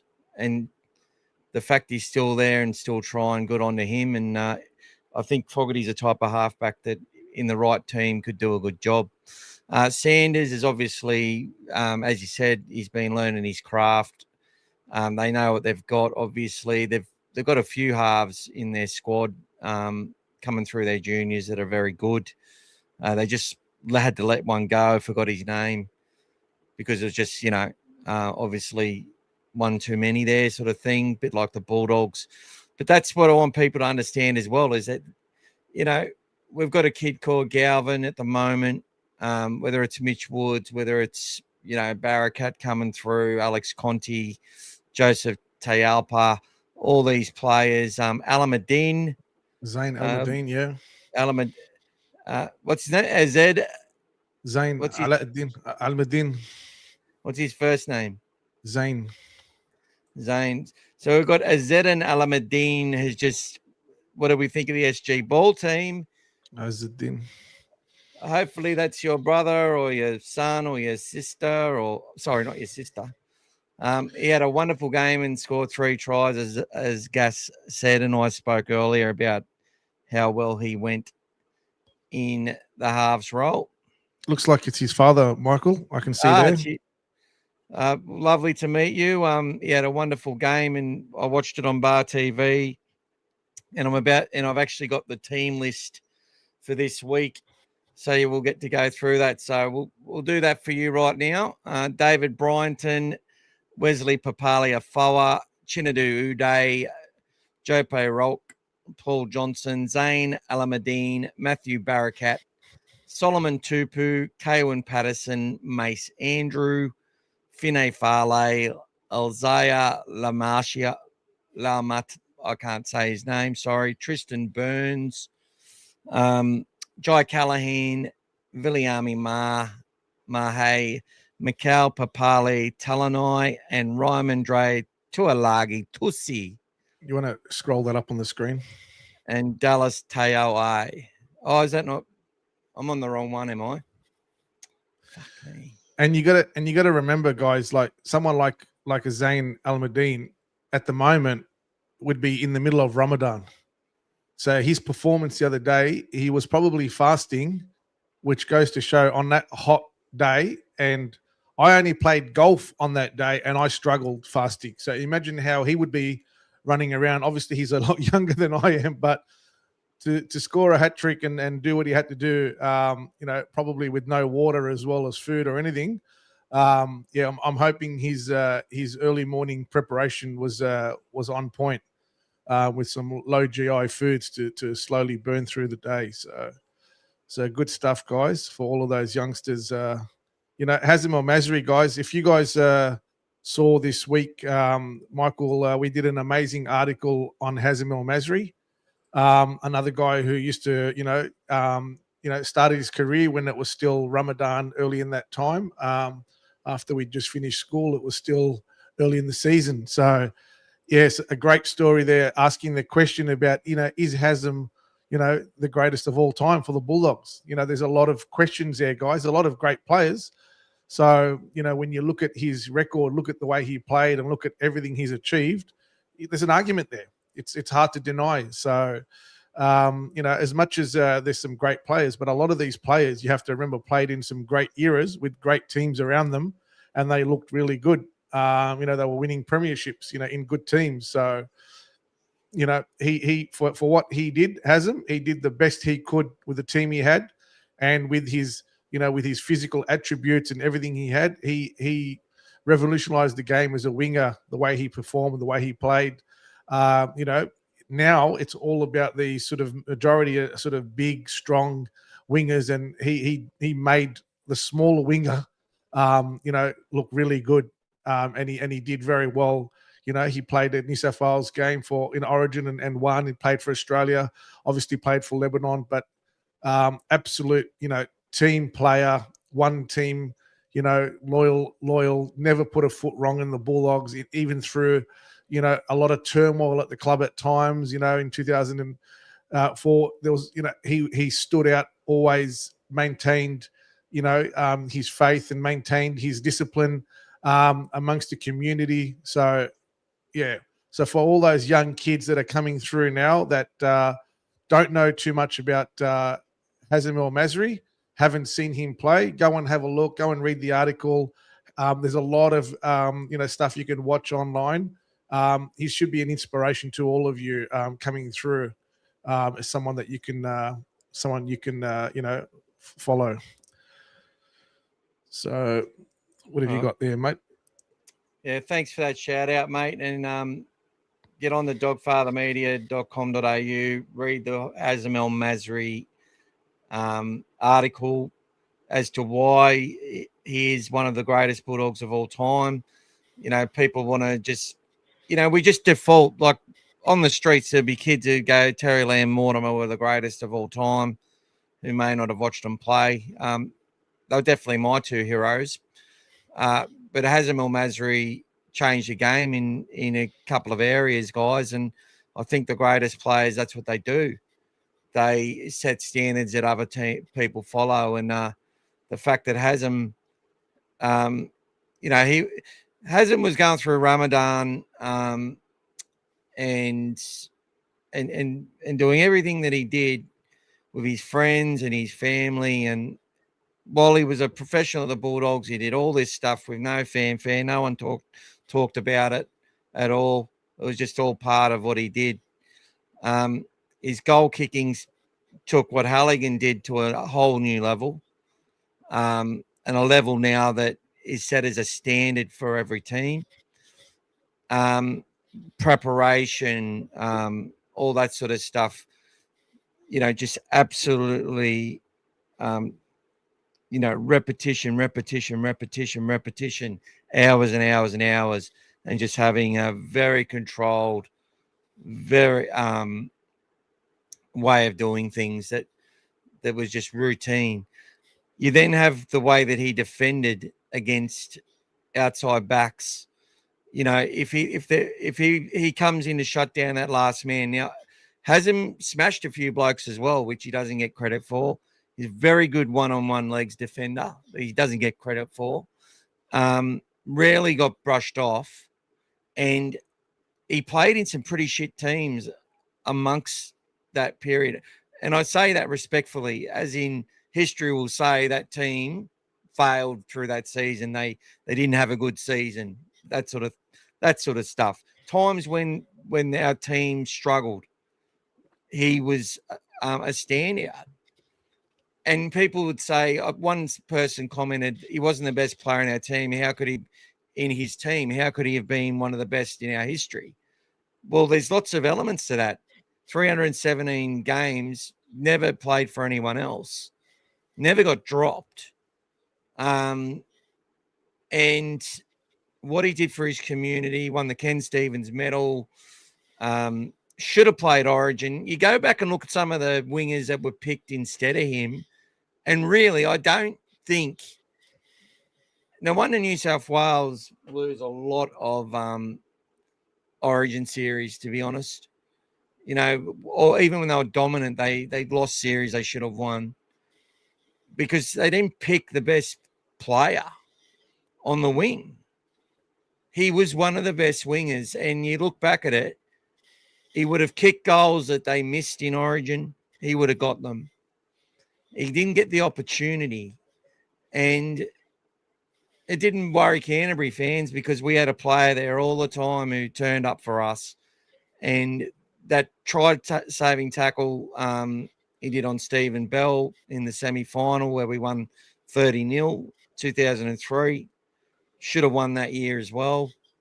Then we also had the situation where he kicks it from the sideline, obviously, in that 2002 run. But the amount of times he shut down a opposition centre or the second last player on an edge from getting the ball to their winger, he was the one who pioneered that. Hardly anyone made that play. They weren't prepared to give another set away. They didn't want to have to defend. It was part of the Bulldogs. He was such a good reader, and you can come and you can come at us again. You know what I mean? Never give up the try ever. He read the game so well.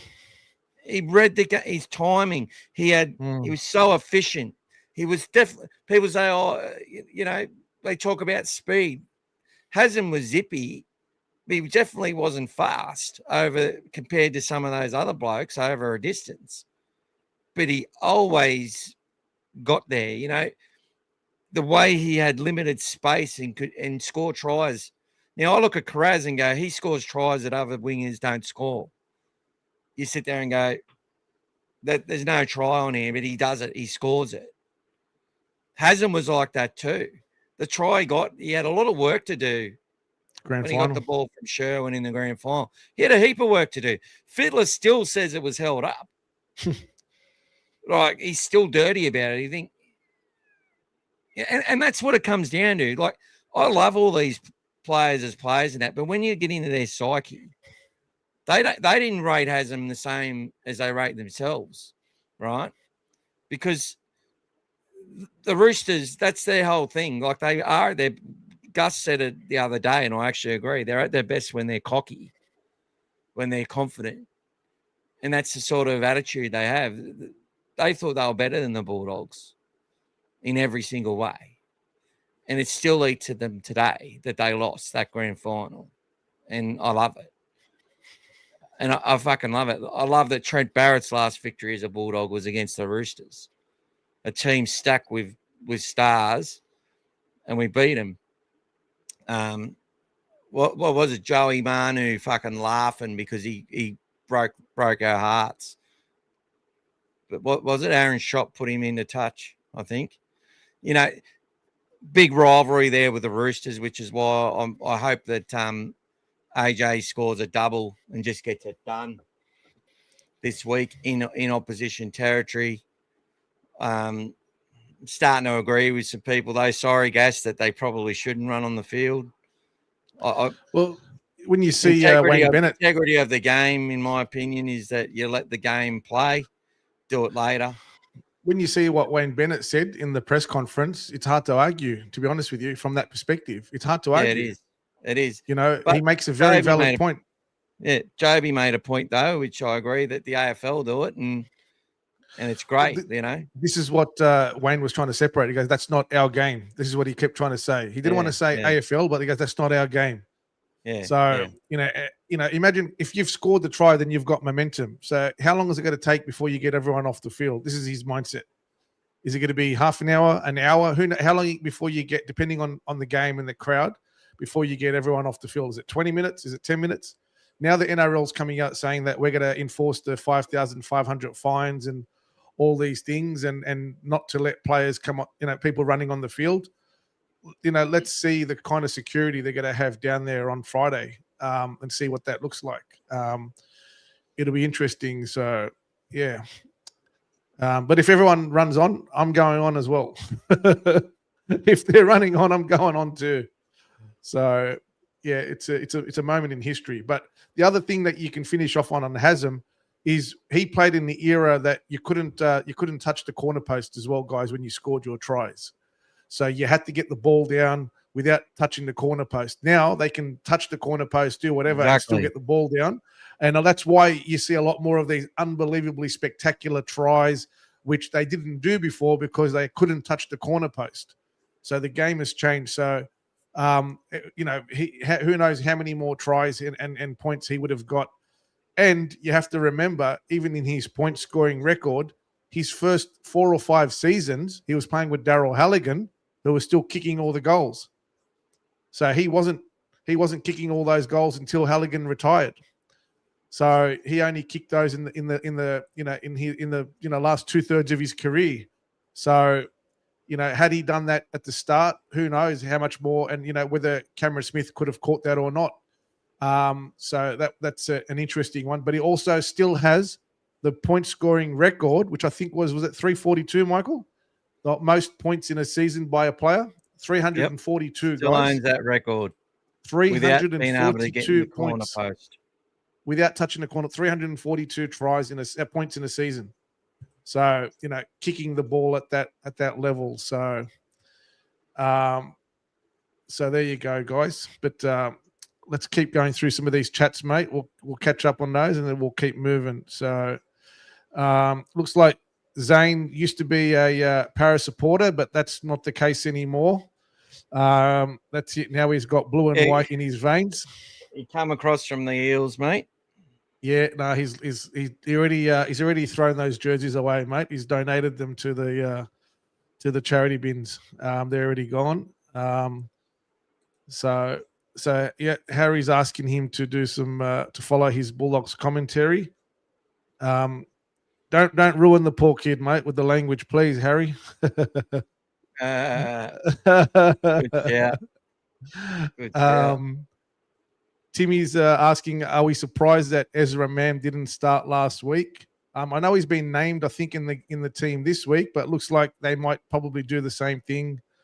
Yeah, they might switch the team again. But look, he's been doing well when he comes on as a super sub. It just they gave him too much to do last week. So, yeah, and then there's as Dean was saying, he was fasting and struggled the last 5 minutes. Well, he's done well to struggle the last 5 minutes, but I'm sure every try he scored would have given him a bit more boost. It was hot on. Yeah, it was a hot day, mate. Absolutely. Scary's off. Timmy's asking if Papa was playing. No, he's not playing, mate. Oh, now you've got that info. There you go, mate. Okay. How are we going to beat Canberra? Because we're undersized in the middle. I wonder. Amir was asking. I worry about Hughes. We had Thompson for this game. I'm going to step back, guys, and let Michael take this one. Don't talk about size to Michael, guys. Don't talk about size to Michael. Come on. Even our backline. Even take that the wrong way, couldn't we? Even our backline. Size doesn't matter, guys. Size doesn't matter. Don't talk about the forwards. That's hilarious. Come on, guys. This is the dog father. Don't go against the family, guys. That's it, bro. So someone wants me tips. I hate tipping. No, leave me out of that, mate. Thank you. I hate tipping. If you noticed, I was probably one of the few that didn't do a Vegas tip either. Everybody, I didn't pick a score, didn't pick anything. I left it alone. Oh, didn't you? No, you see, even you didn't notice. See, if I didn't tell you, you wouldn't have known. There you go. All right. Look, I mean, we're always worried we're not big enough. Like we are. Sam Hughes, 110 kilos. I think what you mean is you don't think we've got enough aggressive players. Is that what you mean? I look at Manly's bench this week. I go, it's the smallest bench I've seen. Nathan Brown, though, he's not big, but he's very aggressive and makes good, and he bends the line. Is that what you mean? We don't have enough players who bend the line with the ball, or we can't contain big forwards when we don't have the ball? It just comes to the same thing we've been doing. You know, we put it deep. We run out from our own back end. You know, our back three get to work. We've got Carraz, we've got Tracy, we've got Montoya. They do their thing. Critter's doing more work. Now, what I want you to go back to that Dragons game, and there's a player in your side who's I saw this emerge in the semi-final against Melbourne, and I saw two important runs against the Dragons, and that's Matt Burton. When Matty Burton decides to have a run to help out the back three and help our team, he's very, very good. Now, that's one of the reasons people would suggest he should play centre. He doesn't have to play centre to do that. He can go in and do a couple of runs to get us on the front foot. And we've got plenty of players that can take advantage of that, and him included. That's what I said. He did that big run, kick out as a follow-up. After stopping, I think, 18 tackles on our own line against the Storm. We're in front. We've got the lead. Sexton kicks it out on the full with no pressure on the kick, really. Big moment in his career. He fucked it. And then we couldn't hold on from there on, which is the team's fault for not holding on. But it come from a Burton run is what I'm saying. Against the Dragons, they were starting to win a little bit of that grind. They've got a pretty big side. They've got some aggressive players. They're big across the park. What did we do? Burton got in a couple of times, changed the momentum of our set, and we actually then won the grind back, won the field position back. We controlled that game. We win it by a point. That's all we had to do.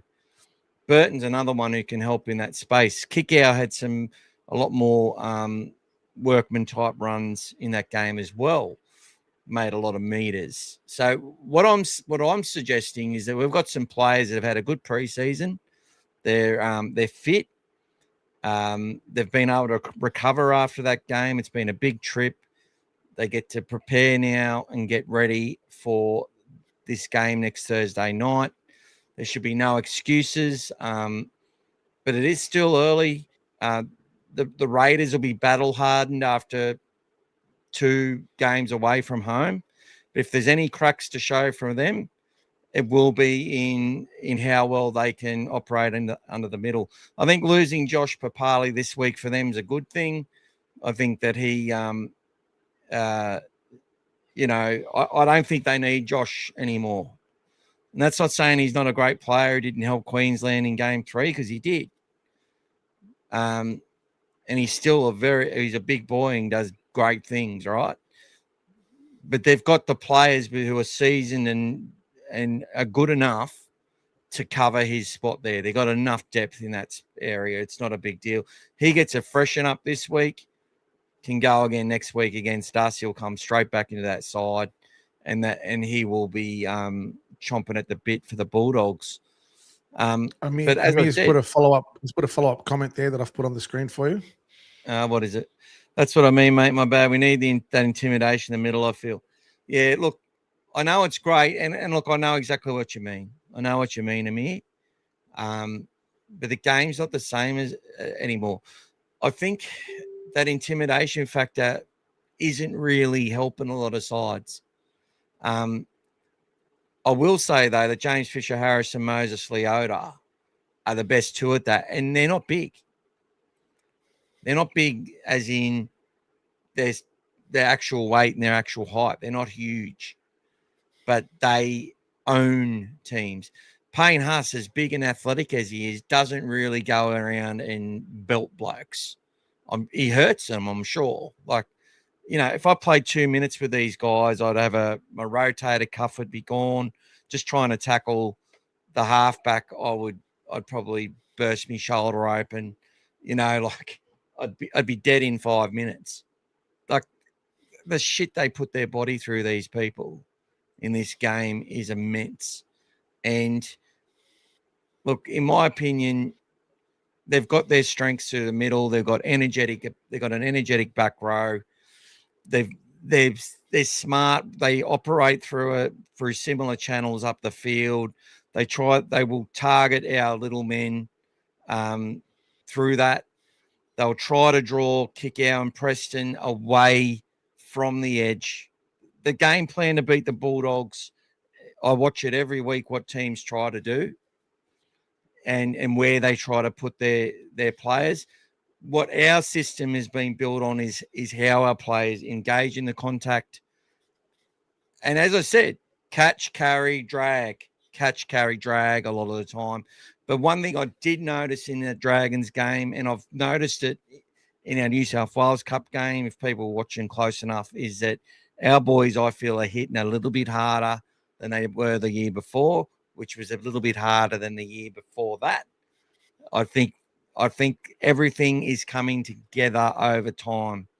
I think that, you know, Harry and all these players that are emerging, they are stronger. They are hitting harder. They are more aggressive. The impact's greater. And I'm not saying that's not happening with other teams, because it is as well, right? But it's about how you all emerge together as a unit, how you come together as a unit over time. And that's why I believe the Bulldogs now in this fourth season under Serraldo are in a place where they're just going to be hard to beat every time you play them. And that's the biggest hurdle for your team, is to be hard to beat. If you can be hard to beat, that gets in opposition teams' minds. Now, you go from the hunter to becoming the hunted as well. And there's a lot of teams that we've asserted some dominance over that want to turn that table. And they're going to, you know, 2 weeks out from our game, maybe thinking about us instead of their opposition, right? Not saying it's deliberately, but that stuff happens too. We know that happens. You've seen teams that they turn up 1 week against a team, they're not there, but then they play that side that they really marked it on the calendar, and they're a different bloody team. We see it all the time.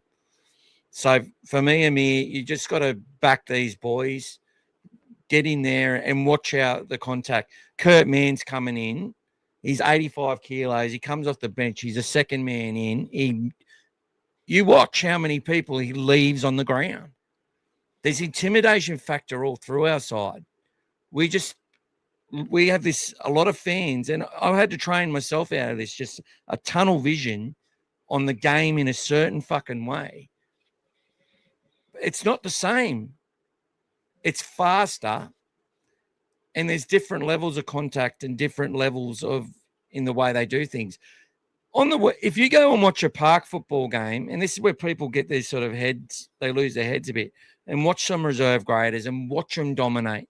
In a slower game of rugby league, the enforcers and the aggression actually is even greater, because they've got time.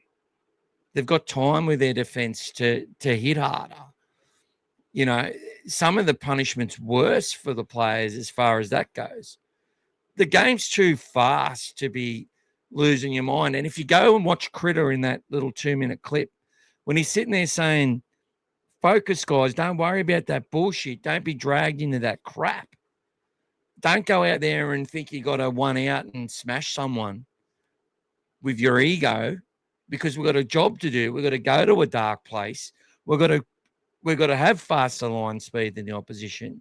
We've got to stick to our process. We've got to get numbers in the tackle. We've got to put them on the field where we want to keep them so that when we get the ball, we're able to do what we want to do. There's a system behind it. They're all fucking bought into it. They all know what they're doing. And if one or two players are a little percent down, that's when a mistake happens. That's when shit goes wrong. So they've built a system about getting these guys connected. They did it quickly, and that connection has grown, right? And everybody in the club and in that team don't want to be anywhere else but where they are, and that's half the battle. And this side wants to win a premiership in 2026. So do you think they're worrying about their size? Like, seriously, we've been talking about their size for how long now? And they win how many games in 2024? And still we didn't listen. They then, leading the table, beating all these bigger packs, even though a lot of those teams were down the bottom of the ladder and Sexton was there and did his job and whatever else. We beat them all, beat teams twice, did everything we were supposed to do. We put points in the bank. And then we tried to manage the rest of the season. Didn't quite work out. But I can guarantee if Stephen Crichton doesn't go down and we don't lose a centre in the first 5 minutes in the last 3 or 4 matches, we're a lot better prepared than what we were for that final. That's where we were disrupted. That's where we were hurt. But still people are saying we're too small. Look, adding Leo Thompson and that aggressive factor gives us depth. It gives us that extra thing to be able to sit there and say King and Thompson are our props, right? Our 1 and our 2, our 1-2 punch.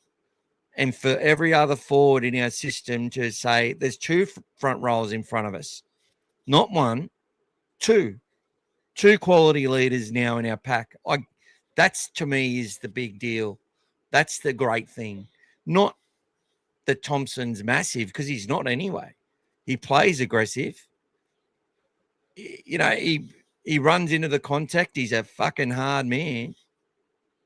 He gets hit sometimes too. He's cops some massive punishment. But it doesn't mean that, he's ever going to take a backward step. As I said, Shrek O'Malley used to get bashed all the time. But in the 70th minute when he's come back on, he starts winning that back. You don't forget and he don't stop. He just keeps going. And Leo Thompson's the same. He's going to keep turning up. He's going to keep tackling. He's going to keep pushing hard in that middle. And he's not going to stop. Max King's the same. Max King's going to another level again. I can feel it. I could see it. He did that easily in that trial match. And then in that game against the Dragons, he looked to be doing quite well. Hughes seems to be a little bit behind the 8 ball, but he was recovering from some bad injuries over the off season. And DSF obviously with some issues with his back. Yeah. So there we go. Am I finished yet? Yes, you're done, mate. Cool. So Timmy's saying his colleague at work, her son has left the Harold Matts Panthers to join the Dragons.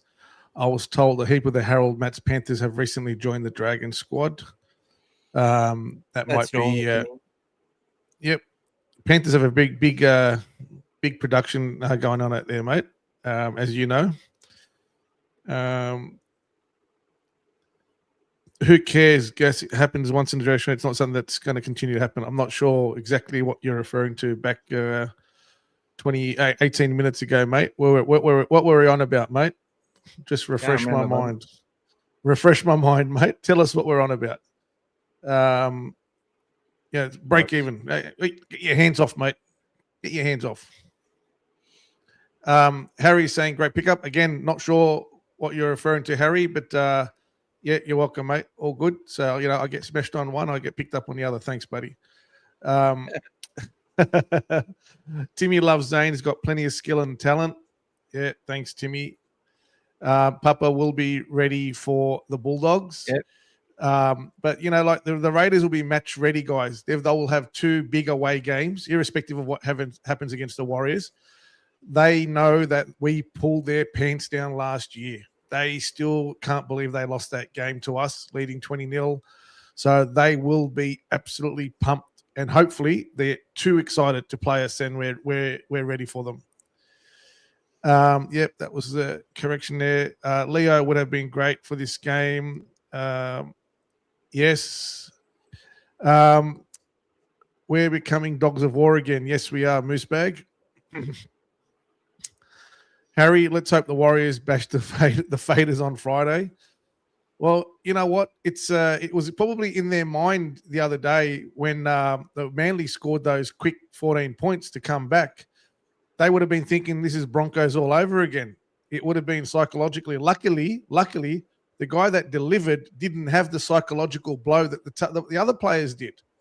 He was the guy that wasn't in the team. You know what I mean? So, and really, it happened so fast. It was just, the second set, they kicked off.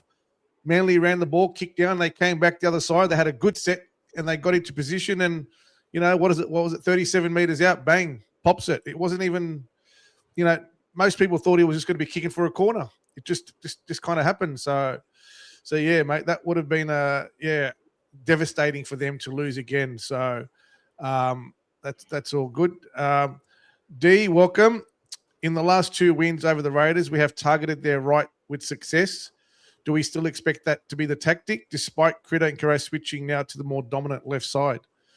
I will say, though, if you look at the Dragons game, we didn't go to our left as much as you think we would have, considering that that's where our attacking plays were, especially having Kikau there on the inside of them. We sort of obviously went there from the scrum when we scored the try, when Critter exposed Val Holmes, but we didn't run that play as many times.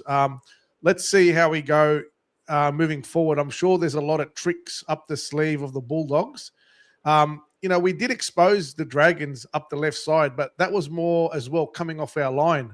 Kikau made that break late in the game, and then obviously Critter threw the pass, which I still thought, didn't go forward to Carraz, but probably could have just held on to it with still a couple of tackles. So we did expose them a few times down that left. That is our weapon side, and obviously everybody passing from right to left is the preferred passing motion, which is why left side attacks usually get a lot more run. So yeah, we'll be interested to see how we go down that side. Harry's saying we need Mick, he wants you in the front row. You can be Martin Bella, mate. So Mate, sign him up, Harry.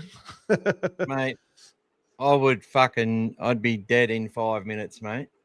Mick will put some of the Raiders forwards on their back sides. Look, maybe if he drops a couple, I'm not sure. But very good example of a forward that's not the biggest with a big motor and doesn't take a backward step is Michael's man, Harry Hayes, the great dirty Harry Hayes.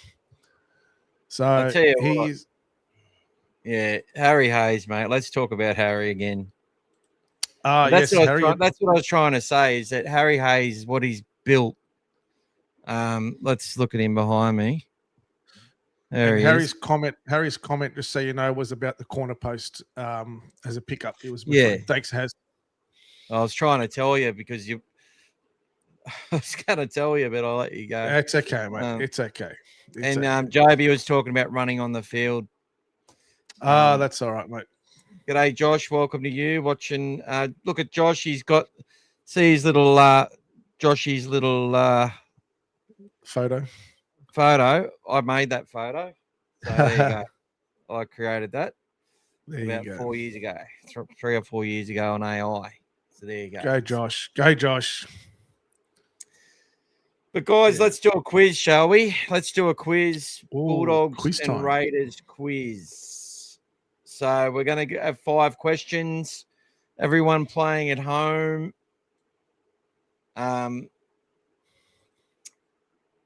Let's have a look at it.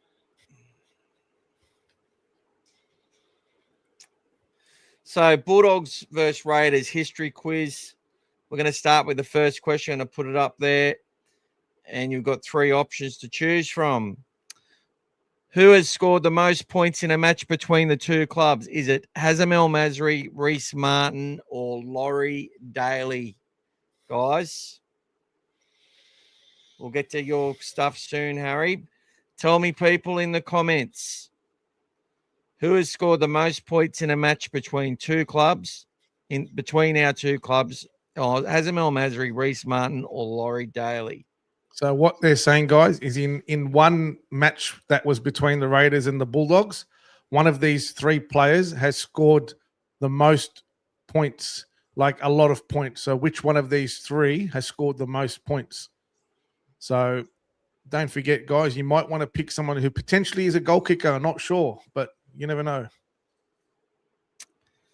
Reece Martin also kicks some goals, guys, and still doing so very well overseas. Lucas says El Masri. Timmy says Reece Martin, guys, and you've only got 20 seconds left. Don't Google. There's no prize. That's it, Who else guys. wants to crack? Has. Well done, mate. Throw your answers in, guys. Joby. 5, 4, 3, 2, 1. The answer is Reece Martin, 24 points. And we lost that match, by the way. Yep. At Belmore. Ridiculous. I tried to help you guys. Told you that he was a goal kicker, but only 2 of you wanted to play the game. Timmy and Harry, you're still in it. But long way to go, guys. 4 to go. 2. The most tries scored by a Bulldogs player against the Raiders is 4. Who was it that scored 4 tries? Was it Ben Barber, Nigel Vunganar, or Sam Perrott?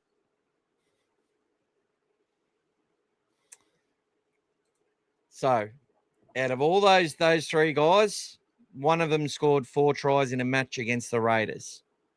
The other 2 scored 3. That's right, Timmy. But let's answer the question, Timmy. Focus, Timmy. Focus, Timmy. Focus. Timmy, stick with the program, buddy. Come on. There's a delay out at Penrith.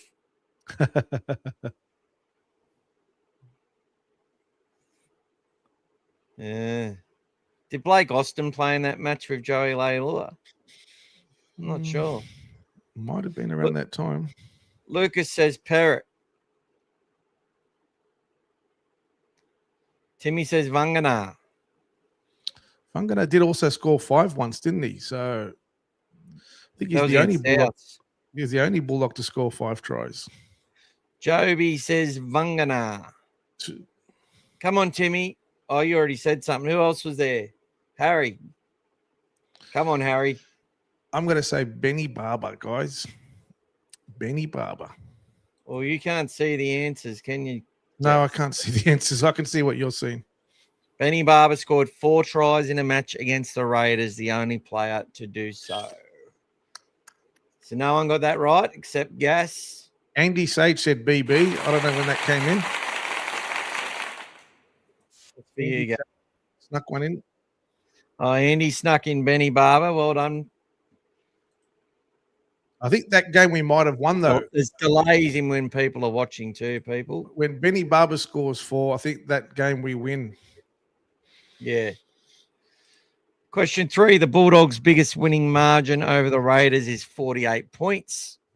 A 50-2-4 win in round 22 of 2027. On that day, who scored a hat-trick for the Bulldogs? Now, the players to choose from are Hazem El Masri, Rennie Matua, Cameron Phelps, who was doing a podcast last year, him and his brother. I don't know if they're doing it again this year. Sonny Bill Williams and Ben Roberts.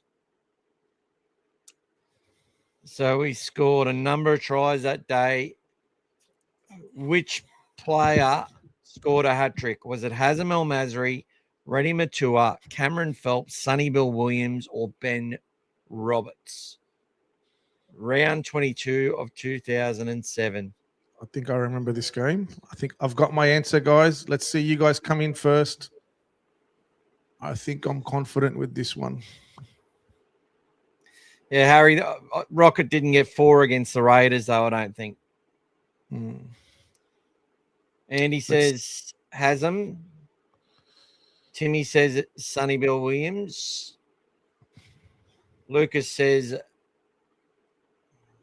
Roberts. Ben Roberts. Harry says Sonny Bill. And JB says Haslam. I'm going to go with SBW, mate. Sonny Bill Williams scored 3 tries, guys. Sorry, it looks a bit weird there, but he did. It was question 3. Haslam only got 1. So well done to those who said Sonny Bill Williams. Question 4, the Bulldogs' longest winning streak against the Raiders is 6 games. Who were the captains of the Bulldogs during that winning streak? Was it Steve Price and Andrew Ryan? Was it Steve Mortimer and Steve Folkes? Or was it Terry Lamb and Paul Langmack during that period? So there was a period of a 6-match streak. And for each of those streaks, for the streak, you're looking at 2 captains during that time that the streak happened. Was it Mortimer and Folkes, Lamb and Langmack, or Stephen Price and Andrew Ryan? You got to give us one of those 2 captains. Price and Ryan, Mortimer and Folkes, or Lamb and Langmack. Interesting question. Harry says Lamb and Langmack. Timmy says Price and Ryan. Andy says Price and Ryan. I'm going to go with Mortimer Folkes. Let's get it out there. Mortimer and Folkes between 1984 and 1987.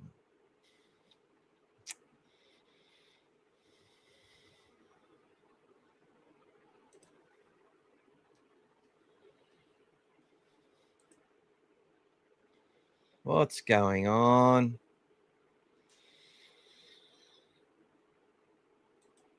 I don't think anyone got that right. Except you there, bud. Sorry, guys. Last question.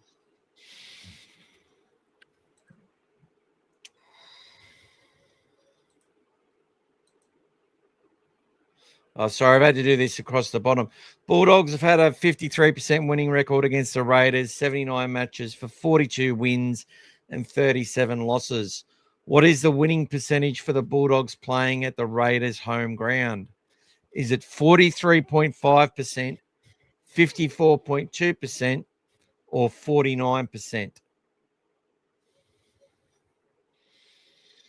So Bulldogs have a 53 winning record against the Raiders, 79 matches. Okay. But at the Raiders' home ground, our record is one of these 3 answers. Is it 43.5%, 54.2%, or 49%? I've got my answer.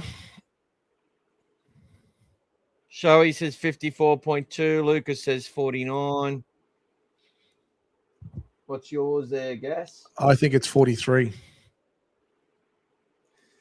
JB says 54.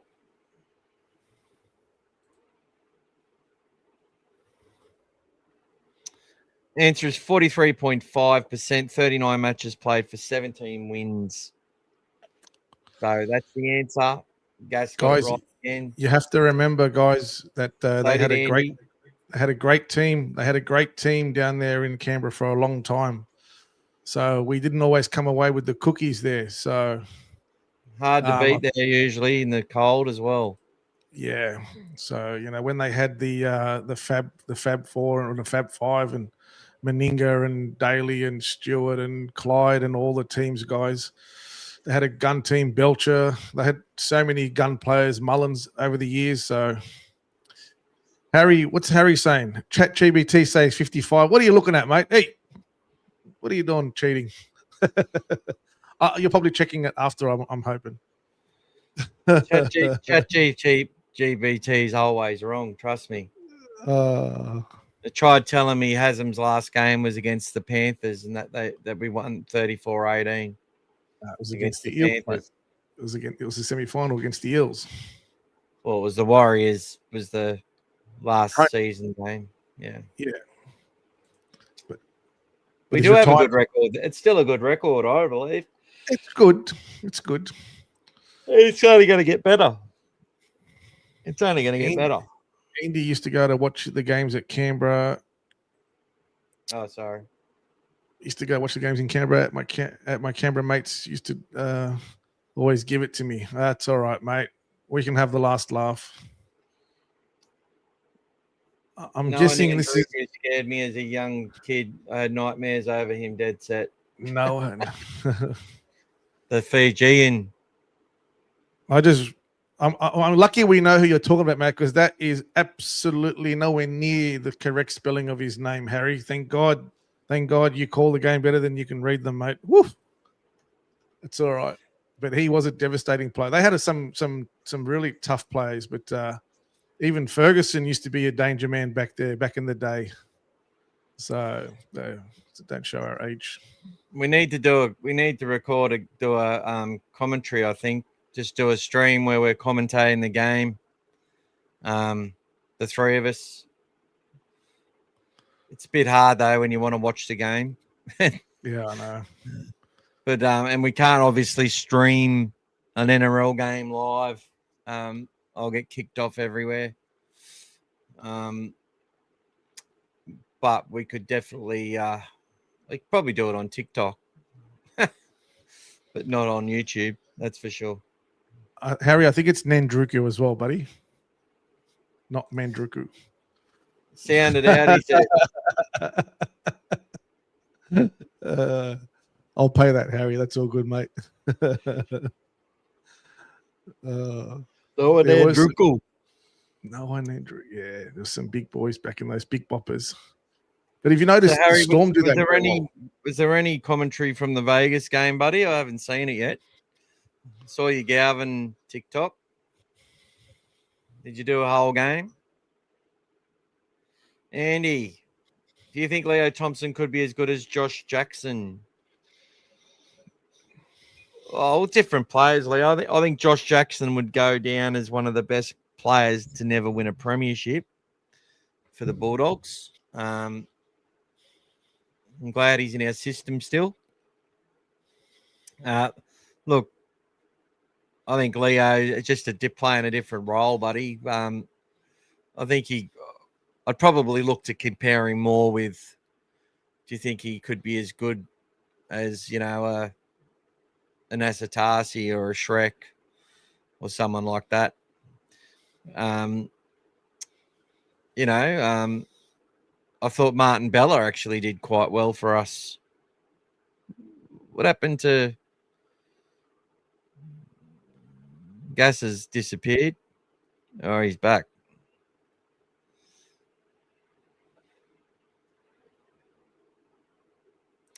Hello. G'day,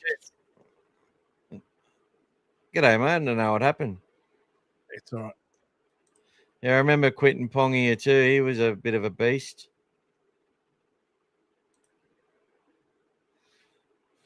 Oh, yeah, it makes it too hard.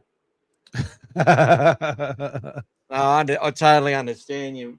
You'll pass out if you're doing Ramadan and got to commentate. No, it's not just that, Michael. It's the language as well, mate. It doesn't. It doesn't contribute to a good fasting. Sacrifice. Yes. It's not. Not our style. All right. Yeah, it's swearing is not ideal, guys. When you're fasting, it's like you kind of can almost break your fast just by the language. So you're not supposed to do any sin and do stuff like that. So he's done well, Harry. He's held himself back for that Vegas game. I'm sure he's done well.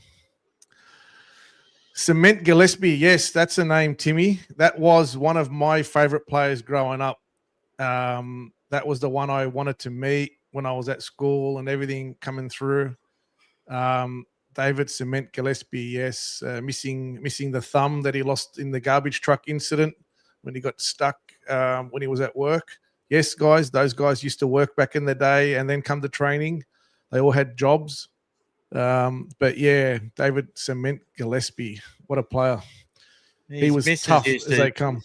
His missus used to drink up at the Riverwood Tavern or whatever it's called. She's a good chick. She's no nonsense gal.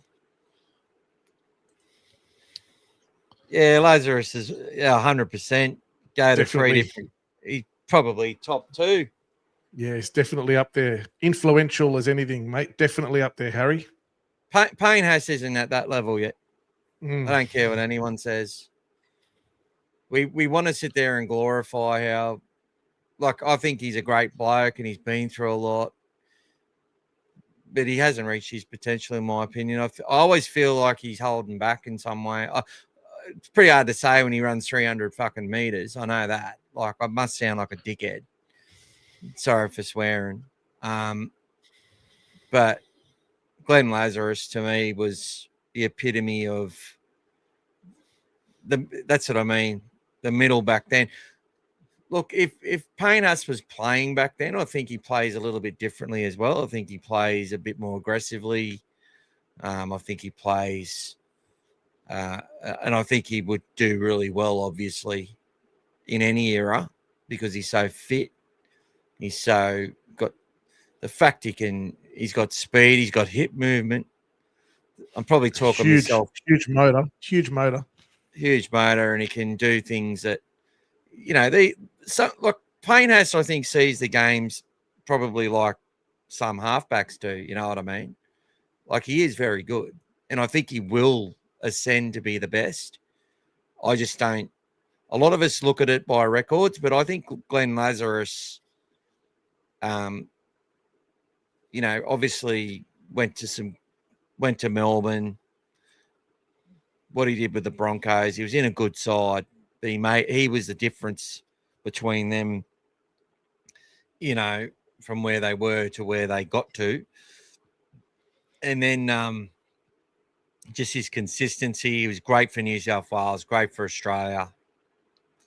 Yeah, Harry, I'm glad you mentioned Glenn because one of the greatest, probably the greatest, if we're talking about immortals, I think he's one of the ones that comes up in the conversation big time.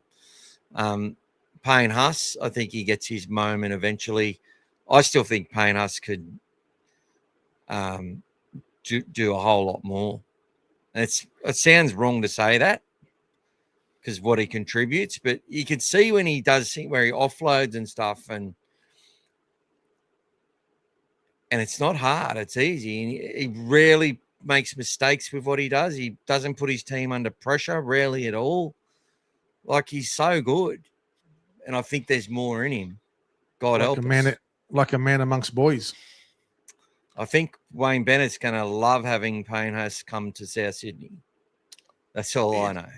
It seems like Haas sort of controls himself. Anyway, we're talking about Lazarus. It seems like he controls himself to play as many minutes as he can. So he chimes in when he has to. He's got a big motor. He keeps just coming all the time. So he's definitely up there. But Harry's saying here that he thinks the Raiders front row at Tarpany is the best. I mean, some of these guys. I mean, look at how mobile he is as well. Tarpany. He works so hard. He's got that great leg speed, and he's always also got the arm free, ready for an offload. Which at the moment, I think, guys, the offload in NRL at the moment is the biggest game breaker. The more I'm seeing offloads and what they're doing, the more I'm seeing the best defensive teams and every team getting torn to shreds with some very good offloads. I know myself.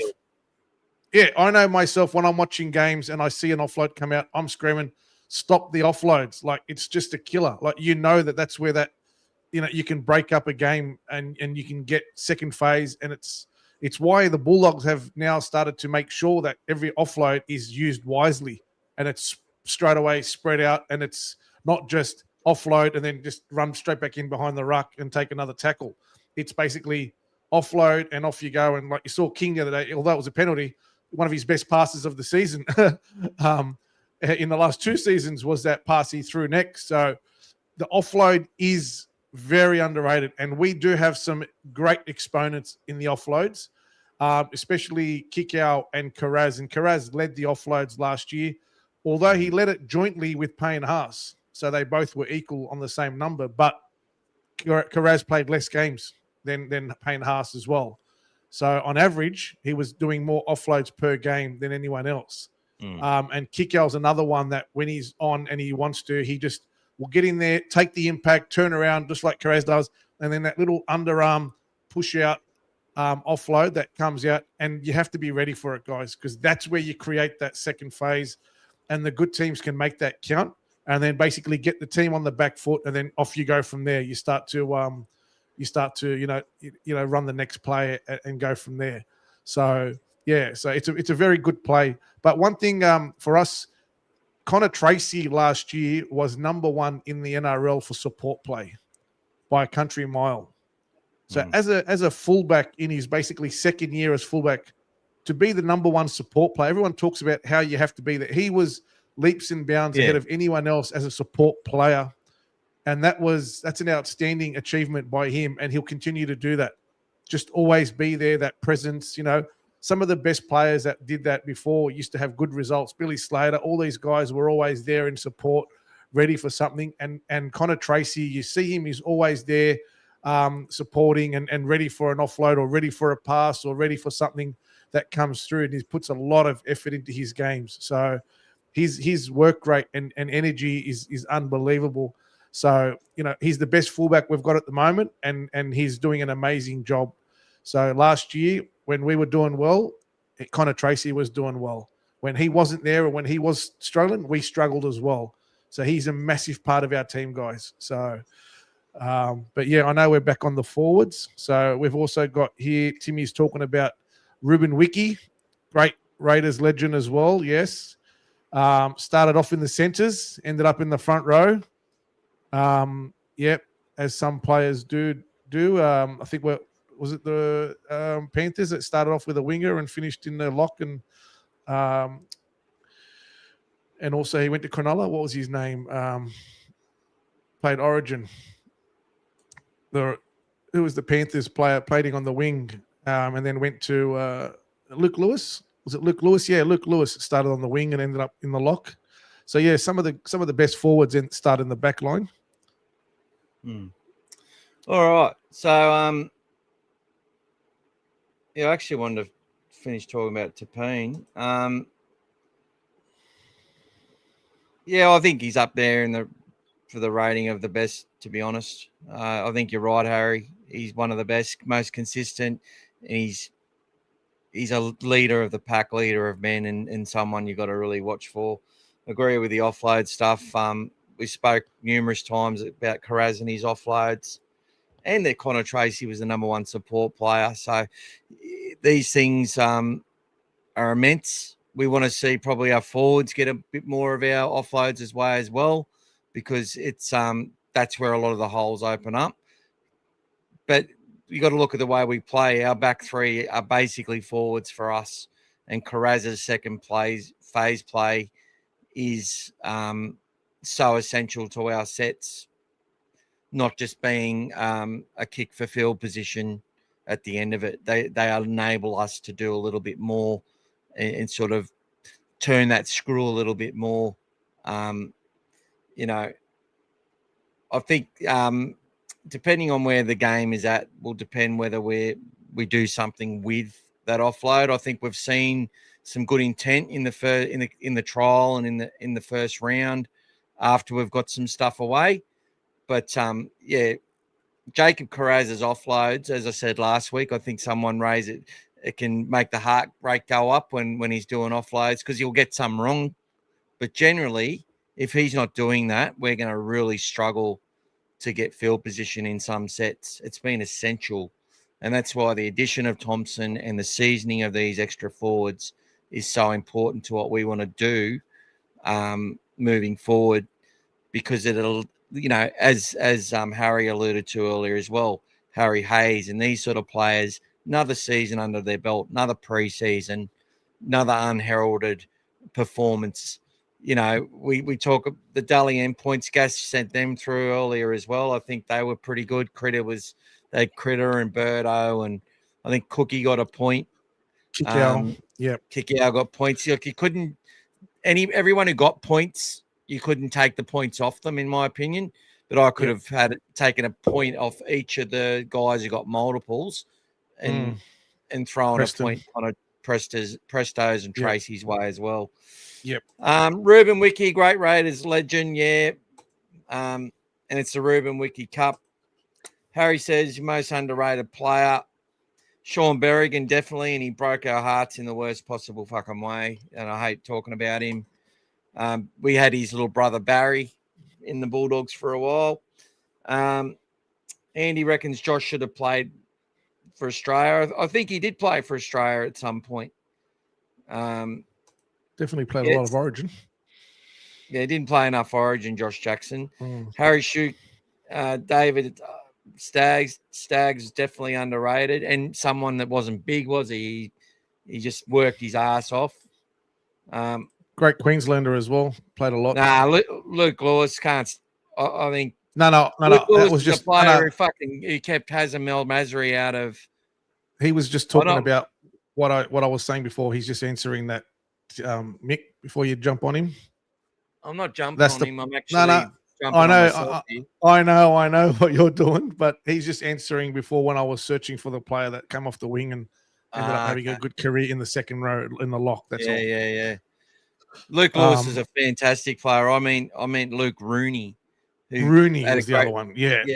He was playing wing for New South Wales when Hazem El Masri should have been, in my opinion. Yes. Luke Lewis does a lot with New South Wales Cup, like he does weekly. He works for the NRL, I think, in doing commentary on New South Wales Cup every week, stuff like that. And Harry, you're allowed to comment about if someone's a tank, mate, because I think that's when you look in the mirror too, buddy. Not with you, Michael. Karaz, haven't heard anything about an injury to Karaz's left wrist. Not heard about it. I think what Karaz, if you looked at the try that he scored, he actually landed on his shoulder. The way that he put the ball down, he landed on his shoulder. So if you looked at him, obviously last year he had a little bit of shoulder and he still had it strapped up, if you remember in the trials. That's why he was wincing in pain when he scored. So but I don't know if it was a left wrist. Maybe it's too many offloads, every time he flicks the ball out.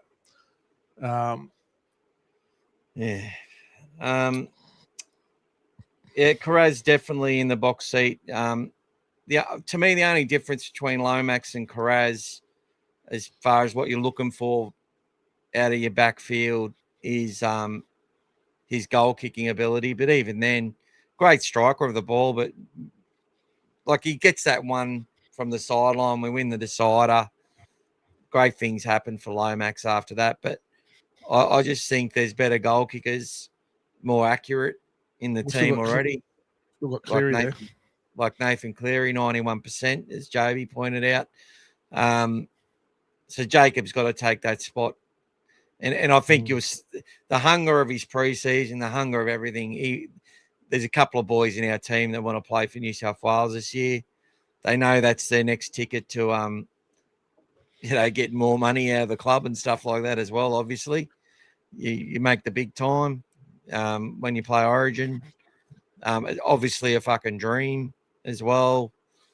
Massive thing to represent your state at that level in the greatest game that we can usually produce is State of Origin. So, look, a lot of selfish Bulldogs fans would be sort of happy if we don't lose them for a few games, but gives opportunities to these other players in our system. Can I just go back to this one quickly, Michael, before you do that? I'm not sure if you discussed Mr. Incredible. Mentioned earlier, do you consider Carraz injury prone? I want to say something about this myself. If you look at Carraz's size and how he plays, I think he plays way bigger than what he is. He puts his body on the line all the time. He makes the big plays. He does the big contact. He does everything at 100 miles an hour, and he does it so well. I think he pushes the boundaries to get the best that he can out of himself. And sometimes by doing that, you are gonna cop a few knocks. But if you looked at him as a player and considered how many times he actually plays, even still injured, he's got a huge heart just to keep coming, and he's still better for us even playing injured than bringing someone else in that's not. So, and what that tends to do is it doesn't allow your recovery, unfortunately. So when you're still playing injured, you're never giving yourself the chance to recuperate. Hopefully, whatever he sustained in Vegas, he manages to overcome as well. Can I just answer the question? Sure. Directly. He's had 4 seasons at the Dogs. He never in his first year. He never started the year in first grade. He's actually on a train and trial contract. Came in only because of a COVID. COVID went through the team, and we lost 8 players on the eve of a match against the Broncos. A game where he played outstandingly well. He cramped up a fair bit.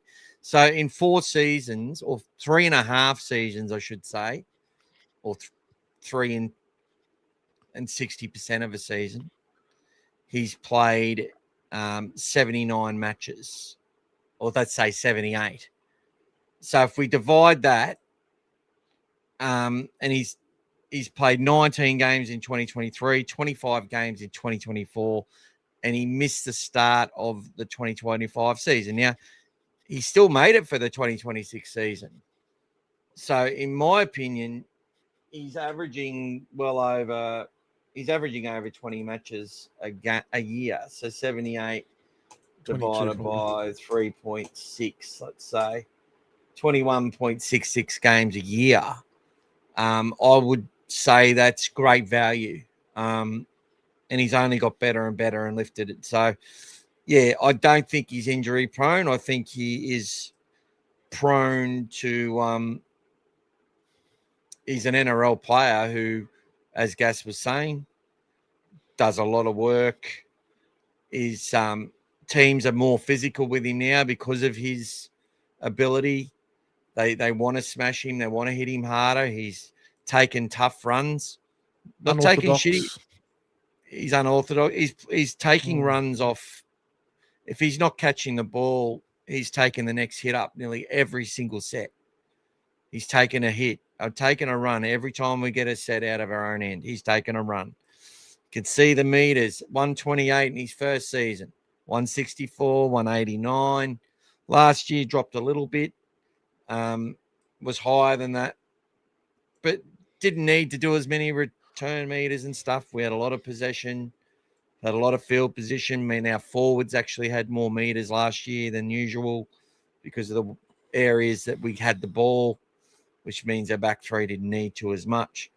But still high numbers, not a decline, and then gets 278 against the Dragons in a game which suited him doing lots of work. So, yeah, look, is he injury prone? Simple answer is no. And that's Harry's got a comment on that as well. Gregos is an extra forward on the wing. The meters he makes and the offloads he does is so crucial for our team. Puts his body on the line. He's a winner, and that's why. Andy as well. All arms and legs, a complete nightmare for the opposition to tackle. And look, I think you'll find that there's a lot of our players now with a similar.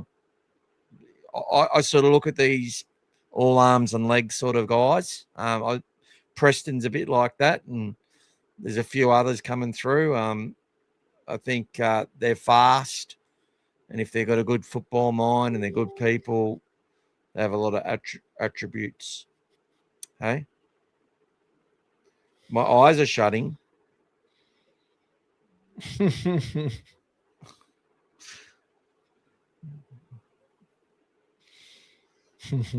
Timmy, we'll do the Origin team another time, mate. Still too early.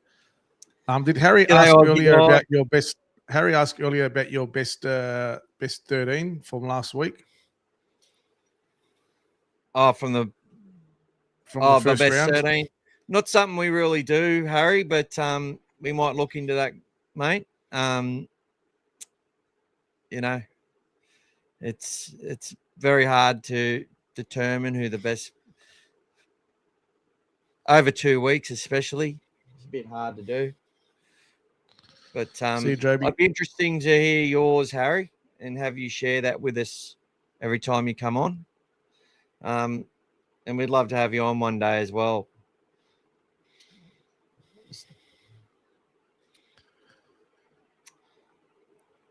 Night, Joby. See you, buddy. I'll talk to you tomorrow, I'm sure, bud. Guys, look, I just want to thank everyone who donated towards the start of the show. If you're still watching now, you go into the draw to win a jersey for every $10. If you're already a paying member, you get a double ticket. If you donate to buy me a coffee, you get double that. Are you doing a prize draw tonight or not? Prize draw. Or is this going to be for the charity one today? Your call. Half the money's going to the charity, minus. Probably only on once this week, Harry. I'm going to try and do an audio article for Hasm and maybe an up-and-comer video as well. As these are the Harry. This is the comment I like to see here, guys. I don't even watch 360 anymore. That's it. It's over. So switched off 360 to watch this. Thanks, legend. So, you know, I'll watch it tonight. I'll watch NRL 360. I'm a sucker for punishment, but you just want to know who to go after with a ratchet, mate. That's all. It's just a Hollywood production, you know. It's, you know, you could see David Riccio felt very uncomfortable defending, trying to say that he was on Zach Lomax's side. And he'll be a big loss to the game. Like, we've seen it over and over. It's just a fabrication of content. There's no real, you know, to sit there and watch Braith, just to every person he talks to, go, so the Bulldogs halves are under pressure, hey? The Bulldogs halves are under pressure, hey? Aren't they? And then, you know, Benny Elias's answer is like, Galvin's fucking excellent. He's awesome. You know, well, obviously he's related to Isaac Moses, who his manager is. So you always got to look for connections when people talk. That's Brent Reed loves Isaac. Braith hates Isaac. The whole world hates Isaac because of the narratives that are presented and the people who have the say and have the microphone. It's fucking bullshit. They just talk shit. Sometimes, though, there's some good stuff. A lot of people don't like Gordy. I love Gordy. Most of the time he doesn't. And even when he gives an opinion, it never fucking hurts me, anything he says. You know why? Because I know he actually believes what he's saying. So when someone believes what they're saying, it doesn't hurt me. It doesn't roll me up. It doesn't piss me off because they believe it. If they believe it, you can't really change it anyway. They just potentially got it wrong. Whereas some of these other people are just sitting there. You know, what Dobbo talking about DCE today, like, again, we spoke about that earlier. Like, James Graham had to stand up. I still wish Jammer could have did a better job of that. I love that what he did and what he said and the fact that he arced up against it. But I felt that Dobbo got away with basically like presenting it as, what do you mean? The Dogs gave everything away for Galvin. DCE's gone to a new club after 15 years. He should be given time. Why should he? If Galvin's not given time, why isn't he? I don't know. The adults acting like fucking kids in regards to a kid. Of course he needs time. Oh, he's a win in the comp. So what? They all said Sexton wasn't good enough. They all did. Oh, Sexton can't win him a comp. Sexton and Tracy can't win him a comp. Marnie's a grub. He's not going to win him a comp. He'll give away penalties. That's what they were all saying. Walk in the door, Lachlan Galvin. Oh, it's a fucking poor Reed Marnie.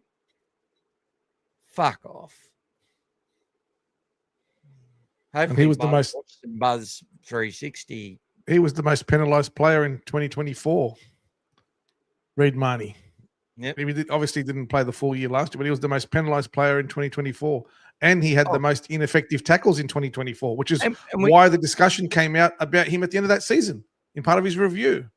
Well, we can say that as a narrative. We can talk about that as a narrative because nobody is, right? Mm. We can talk about that and it can be just as right as anything else that they've said. Doesn't mean that's exactly what it was because our system requires that, Kickout makes almost as many ineffective tackles in a season. He makes heaps of missed tackles because of the pressure he puts on. Marnie's leading the line speed. Look, I'm not going to sit there and bag him out about it. And I know you're not either. You're just giving a completely valid statistical-based narrative that suits what happened. And that's what people keep trying to do in regards to players in our team, where they don't do it to other sides. And I sit there and I hear, this situation where people say, oh, yeah, but he's talked about the other halves and stuff. I've heard multiple people say that. I'm like, who, Braith? He's very critical of halves, and I think a lot of that's genuine in a way. But I just think it's not right, especially in the position he's in where he's managing halves. I just don't think it's right. If you're managing halves, you're trying to find them homes. Very critical of Flanagan and the nepotism stuff, constantly talking about it. Trying to bring a player to the Bulldogs that ends now at the Gold Coast. All glory for Ilias. All glory for them all preseason. Free honeymoon period. I know we got that with Barrett and that coming to the club, and when we finish well under pay and then off seasons, what are the Bulldogs going to do? Yeah, blah, blah, blah. Like it's part of the whole business, right? It's part of the entertainment. But I'm telling you, there's a fucking bias there. Mm. And Jimmy Russell actually wrote a really good article, one of the first ones on Dogfather Media. Jimmy, we'll see a bit more of Jimmy, hopefully. Again, he's been on a few podcasts. Not sure if he was on last year, but definitely the year before. Maybe a bit last year. But he talked about, like, whoever you're aligned with, you could see the alliances between certain media people, ex-players and that, and how they operate when they talk about things, It's all excuses for some teams. It's all glory for some teams. And for other teams, it's just Phil Gould was right when he said it.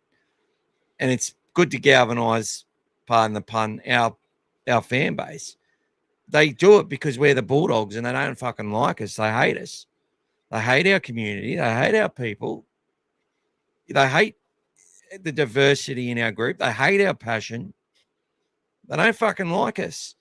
And the media don't either. And they know how hated we are. And they take advantage of that. And that's what they do. And even ex-Bulldogs that are in the media have to talk about these things to do their job because that's their expectation. So Braith has to talk about Galvin and that, whether he wants to or not. But then he goes on his podcast and talks about it 100 times, right? You made me face bigger, Gas, but you can see my eyes aren't shutting. Are your eyes shutting, Harry? Am I putting you to sleep, brother? Harry's still firing up, mate. Don't worry. He's But got look. these, He's in your corner, mate. He loves what Well, you said about 360. Dobbo's a Broncos fanboy, but I'm pretty sure he's a Bulldogs supporter from what I've been told. So, same as Ghanaine's supposedly a fucking Bulldogs supporter, but Dobbo's like, he got his opportunity and he's been on his knees ever fucking since. Like, I don't know why he wants to be the big fucking newsbreaker and shit. You know, Fatty and that used to love him. They gave him his opportunity. I love Fatty Vaught. Right? But, yeah, the Broncos should be kicked out of the comp, Aussie. Fuck him. Oh, they started dragging Galvin and Lomax's discussion. Yeah, that's right. They started going, and this is what happened, right? So we've got all our Bulldogs fans going, oh, there's a rumor, Gus, are we going to swap Lomax for Burton? No, what are you talking about? So on NRL 360, to be fair to them, they just talked about potential players that Parramatta would entertain, to take in return for allowing Lomax to play rugby league. And they came up, oh, Burton would fit perfectly. Not even looking at the fact that do we need Lomax, right? And the fact that we still need Burton big time, right? They didn't look at any of that. Oh, yeah, Galvin can move the fucking 5'8". They got Mitch Woods, who's never played a game of NRL. Like, just absolute craziness. And then the headlines the next day from the actual digital media tried to make it look like there was a rumor going around he was going to be swapped. And people just see the headline because they, you know, that's how our society seems to work, get outraged at headlines, which is ridiculous. And then what do we have? Gus having to answer it on Twitter about just complete bullshit that wasn't even a rumor to start with. And our fans and losing their fucking minds over it as like, come on. This is what I'm saying. If you start reading stuff and listening to stuff that isn't what the major media organizations are putting out there, that's why they're all doing podcasts now, guys. They're all doing podcasts because they know everyone's switching off to all the podcasts. They'd rather go watch someone get outraged who's a fan and loves their club than go and watch people manufacture outrage, right? They know this. They've got all the data. They can see it. Now, there's a real catch-22. If they don't make money from the things that they do, the game has less funds from our current providers, right? But don't you worry. There's all these other services that have got plenty of money that are going to come into the market anyway. So that's why they're trying to do podcasts and they're fighting for sponsors, and advertisers are like, well, we're not really getting any money out of this. It's a dying industry. And they're sitting there going, how come thousands of people are tuning into Levels podcasts and all these other things? And then they say, well, we need to get those people into our networks and make those people radio. Then they get radio jobs and everything like that because they want to keep control and keep ownership of it. What I say is if we just boycott those things, you know, and keep watching your podcasters and keep getting your information without doing all that, without posting their shitty fucking clickbait stories all over our groups, right? If we stop that, that actually cuts out of their viewership because Bulldogs fans, we watch the games, we go to games, we buy the fucking merch, and we watch everything on TV to do with the Bulldogs. And if we start not watching because of the crap that they're dishing out, they will change the way they go about it. They will have to. But it takes commitment. And this is why we've done so well on this channel, and other YouTube channels for the Bulldogs are doing really well because we know exactly what's going on, and you know we support our team in the right way, and we don't sit there and carry on. And the podcasts who are sitting there and just trying to manufacture outrage every time we fucking lose, like, it's not gonna survive. It's only temporary. Do it slowly, you go through it bit by bit. You give your opinions, you listen to other people's opinions, and then you all learn together as a community, not sit there and act like you're fucking this, that, and the other. We're just fans. Gas and I are just fans who love sport, who love the Bulldogs, and that's it. And that's what we live and breathe it every single day. And we know the people that come watch us, you guys are all the exact same as us. And that's it. There's none of this fucking bullshit of journalists sitting there talking about themselves in the third fucking person. Like we control the narrative, and listening to, he does SEN now. One of the journos, and him and Ricky O and Reed and fucking Crawley, all talking about like how they, and Chamis was there as well, and they're all talking about how they control the stories, and then you got Brafe going, oh, the stories are going to be there, they're going to be there, there's nothing we can do. I'm like, no, the stories are only there because you guys keep pushing the story that's not there. You keep a story going because you want to keep it going, and because there's all these people who hate people in our team and in our club. That's it. That's what it comes down to. I'm fucking over them. So boycott them. Tune into us, dogfathermedia.com.au. No outrage, just stories. Andy's telling you, mate, it's a fact that mainstream media and its journal is failing. You're correct. It's dying. So it's that's why I left News Corp. There you go. Good place, though. I like it. There you go, guys. He was on the inside. Harry's saying that he stays awake till Sahur, which means that he'll be awake till after 5 a.m., mate. I don't know what you're doing the next day, mate, if you're staying up that late, buddy. After praying Fajr, then off he goes. He sleeps until it's dark. He Till sleeps 7 till o'clock. he can eat. That's not Ramadan. No, he won't do that, mate. Come on. That's not. You don't sleep Ramadan. Come on. I'll tell you what. Look, no disrespect, but I need Ramadan. No disrespect. I need to sacrifice and fast. You just need to watch the food you're eating, mate. That's all. You just need to control your portions, count your calories, and that's it, mate. Just control the food that you're eating, and that's it. Well, look, I've done 50 Ks in the last 9 days, so awesome, or 10 days. Awesome. And now you've got a massive motivation tomorrow, mate. Look at the support you got tonight. The guys were outstanding in their donations. And for those who haven't donated yet, if you're not too late yet, Michael's done an amazing job, raising for a great cause. So the money that you're donating today, he's putting straight into that. Half of it that obviously he gets back, he's putting straight into that cause. So there you go. When's your birthday, Timmy? Probably the 5th of April, isn't it, this year? 5th of April, is it, Timmy? Timmy's an Aries, is he?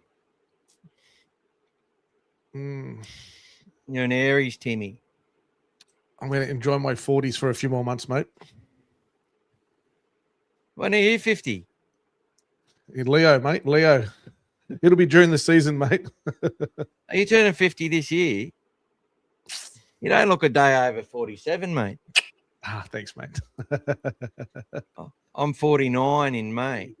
Oh, there you go, mate. That's as far as I go, people. Look, how old are you? Oh, late 40s. You got to listen to your elders, mate. Till I die, guys. That'll be me till I die. Yeah, you look at the two of us. Do I look older than him? Come on, guys, help me out here. All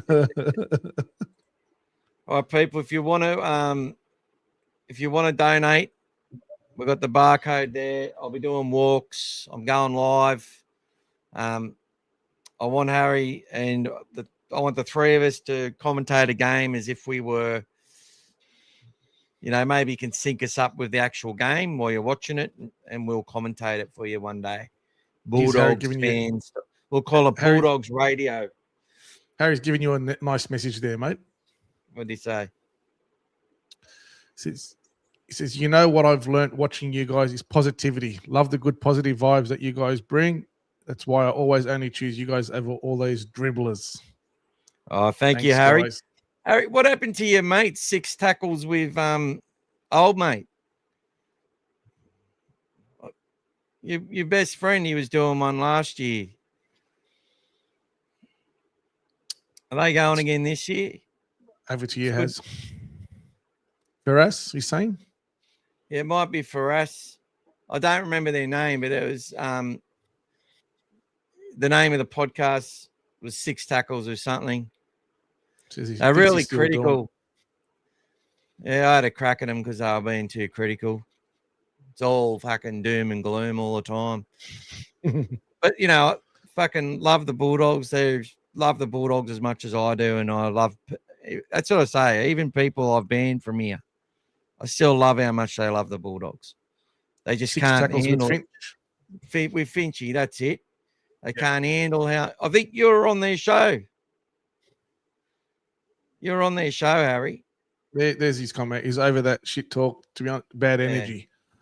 Yeah. Look, there's a way to support your team, guys. And the reason me and Michael get along so well, because we're both on the same wavelength. We both think and love the Bulldogs the same way in regards to the positivity. It's not a coincidence. It's not fake. It's just the way we are. We're always looking at it from a perspective of, okay, why did that happen? Yes, like Michael said the other day, when you're watching the game live, there is that frustration. You swear, you carry on, you get angry, but it's what you're projecting now, to the people like yourselves that are all on there.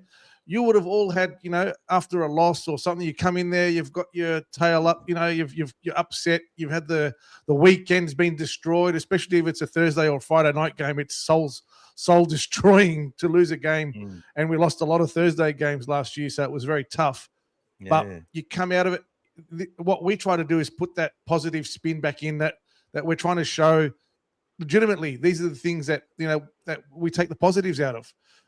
These are the things that we're looking at as to the why we had the results we did. It's not trying to sell ice to an Eskimo. It's basically trying to give you guys the pump up that these things are going to happen. There's going to be a lot of challenges in a season. You're not going to win every game in the season and then win the finals and win the grand final and have a perfect. No one ever has a perfect season. It doesn't happen, guys. Very, very, very rare to have like that dominance. That's it. The Dragons did, when they won. And, look at what Penrith did the other day, like for the 4 seasons. Very, very rare to see, guys, and there's ups and downs. So it's all about the reason we stay positive is to keep that same community, everyone together. Because what happens when there's negatives? The infighting begins, guys. And this is what happened last year. Everybody started jumping onto the media going, oh, they must be right about that stuff. And everyone started jumping onto Galvin and they hate Galvin. You don't even know Galvin. You're hating him for what? Who are you hating? You're hating the story and everything else. I'll come in here, Gas. Because Harry's saying like how he's being critical of Galvin. He doesn't. I said, yeah. Mate, I was quite happy with how you went about that. You're not. He's not shit. You're giving your opinion of what you think. The issue we have with and this isn't about you. This is about with fans. What Gas is talking about. The major point there is that when we when we lose, right? I've had people who are Bulldog supporters on this group who have now left. When we were going for all those wins, they came onto the channel. They loved it. They were all positive, members and everything. Then we started having a couple of losses, and then they started attacking me for defending them or for providing different narratives to what was validating them. So what the media do, the only way the media stays relevant and gets views now, the main way, they make less out of glorifying people than they do out of tearing people down.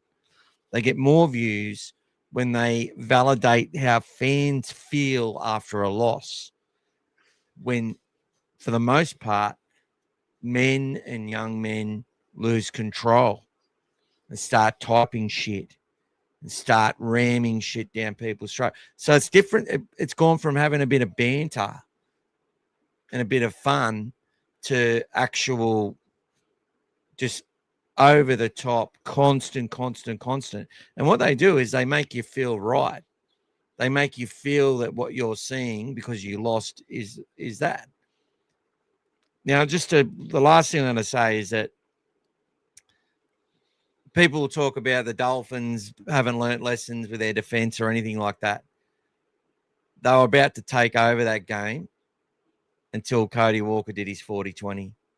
A lot of RC tries on the weekend and a lot of things that turn games by some good players taking some risks and those risks paying off.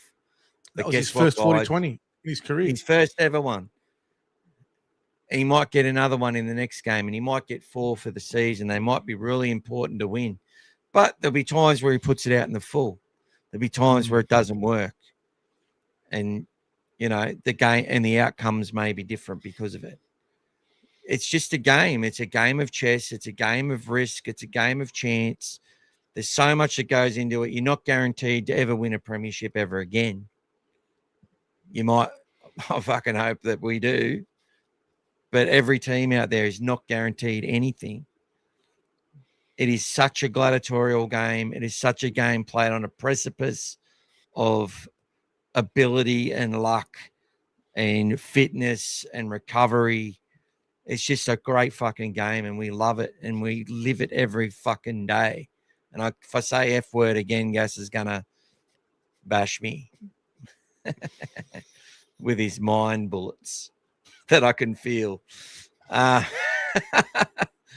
You know, Jack Black style. Anyway, we're going to wrap up, guys. Big thank you to everyone. We nearly made $100 tonight, which means we'll get about probably, I'll just donate $40. Okay. We're only going to get about 60 out of that, 58 or something, but I'll just donate 40 of that to the cause, and it'll take us closer to our tally.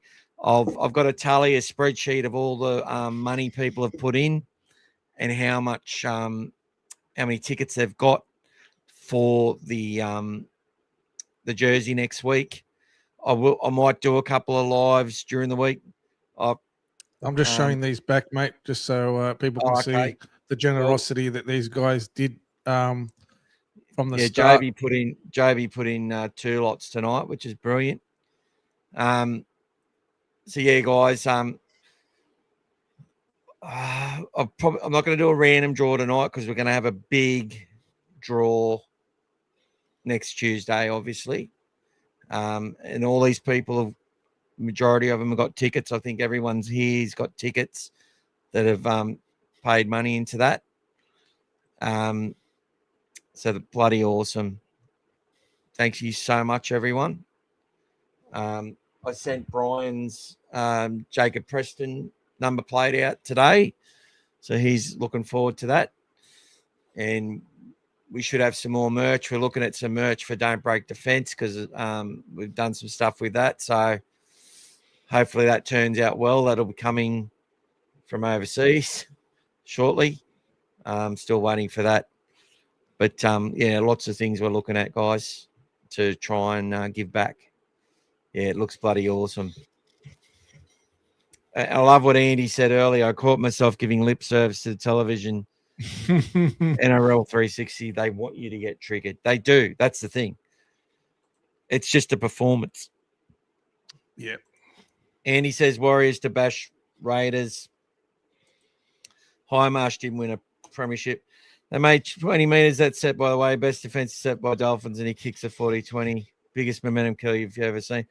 I'll say that too, Harry. Why I really identify with that play is that I've seen the Bulldogs, even when we was all the way from where we've been struggling up to now, we still have those moments where we're so fucking dominant in a defensive set and somebody does that to us, especially when we've had to grind back to get ascendancy, which we've done in a lot of matches. Yeah.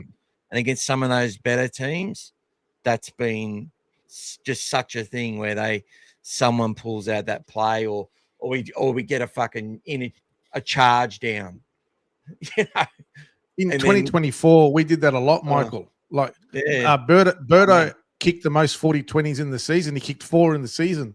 We were the ones that were struggling to come off our line, and then Birdo would kick us out of trouble, and we'd get the ball back, and then we'd start again.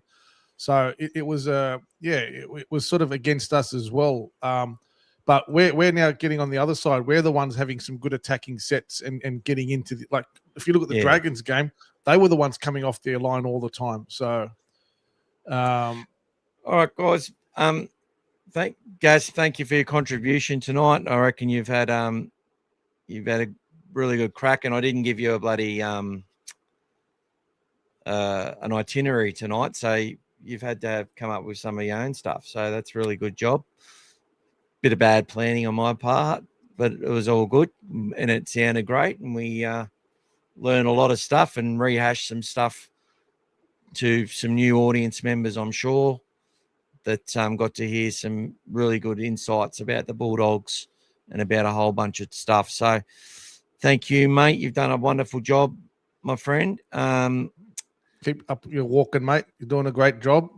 Thank you. You've got some more motivation now with the support of everyone. Thanks a lot again, guys, for your support. That's it. But That's it. We will be back again next week. So we should be next week is Team List Tuesday, guys, with our team being named. So be ready for that. Don't expect too many changes. I don't expect any changes. I was going to talk about that tonight, but I'm not expecting to have any changes to that side really. So yeah, the only thing they might do, guys, is just shuffle the 6-man bench around sometimes. That's all. That's where I think they'll be playing horses for courses. But at the moment, based on the current predictions, it looks like it might be raining in Canberra. I know it's still 9 days away, but the rain is predicted. So thankfully, the banner is water resistant. I've done a good job with that, making it out of canvas. So it doesn't rain, hail, or shine, guys. I'll be hopefully, as Akram always says, getting a sore shoulder, putting that banner up at the Canberra game. So if you're around, guys, come and say hello in the Raiders game. It'll be good fun. Looking forward to it. So see you guys next Tuesday. And make sure everyone goes and likes the YouTube as well. Like the YouTube like it, share it, help us out as much as you can.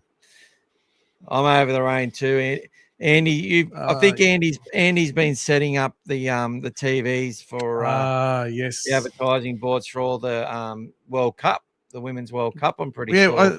Where were you the other day, Andy? I thought I saw you somewhere out of Brisbane. Were you setting up something out of the local area as well? I think it was at thought I might have seen your post somewhere setting up as well. Thanks, Andy, for your comments, mate. Yeah, where have you done? Where have you set up some fields lately, guys? Andy does a lot of I think is it the digital electronic stuff around the grounds. Yeah. So he'll do the stuff at Suncorp as well. So we're looking forward to catching up when we go up there this year, guys. And with signatures, people, obviously we'll do our best as we can with that. As we said, Gas will get it done, but it may not happen as quickly as we want. But if looks like it's going to be a while to get some, Gas might have to we might talk to a couple of people to see if they can get some done for us. We can you can leave them there and they can get them done. I've got everything set and ready, guys. I've got the Sharpie and the flags all ready for those who have won. So as soon as the opportunity comes up, funny enough, the 5 winners have nominated 5 different players. As it always is, which is fine. There's no issues there. Good. So I will, So it's I'll have to make sure that I target that correctly. So Seba, Suncorp, Dolphin Stadiums, Queensland flooding is still Service Tech. So you're doing a good job, guys. All right, doing a good job, guys. 3 hours. That's probably a record tonight. Let's talk again later in the week, people. Come say hello while I'm on my chats. Ask your questions there. It always helps when I'm having a walk. Thank you, Gas. Thank you, everyone. Go the Dogs. Go the Doggies. Yo, what up, guys? Want to give a massive shout out to All Things Bulldogs. If you guys haven't watched their podcast, check them out. Let's go. Hey guys, Tuesday nights, All Things Bulldogs.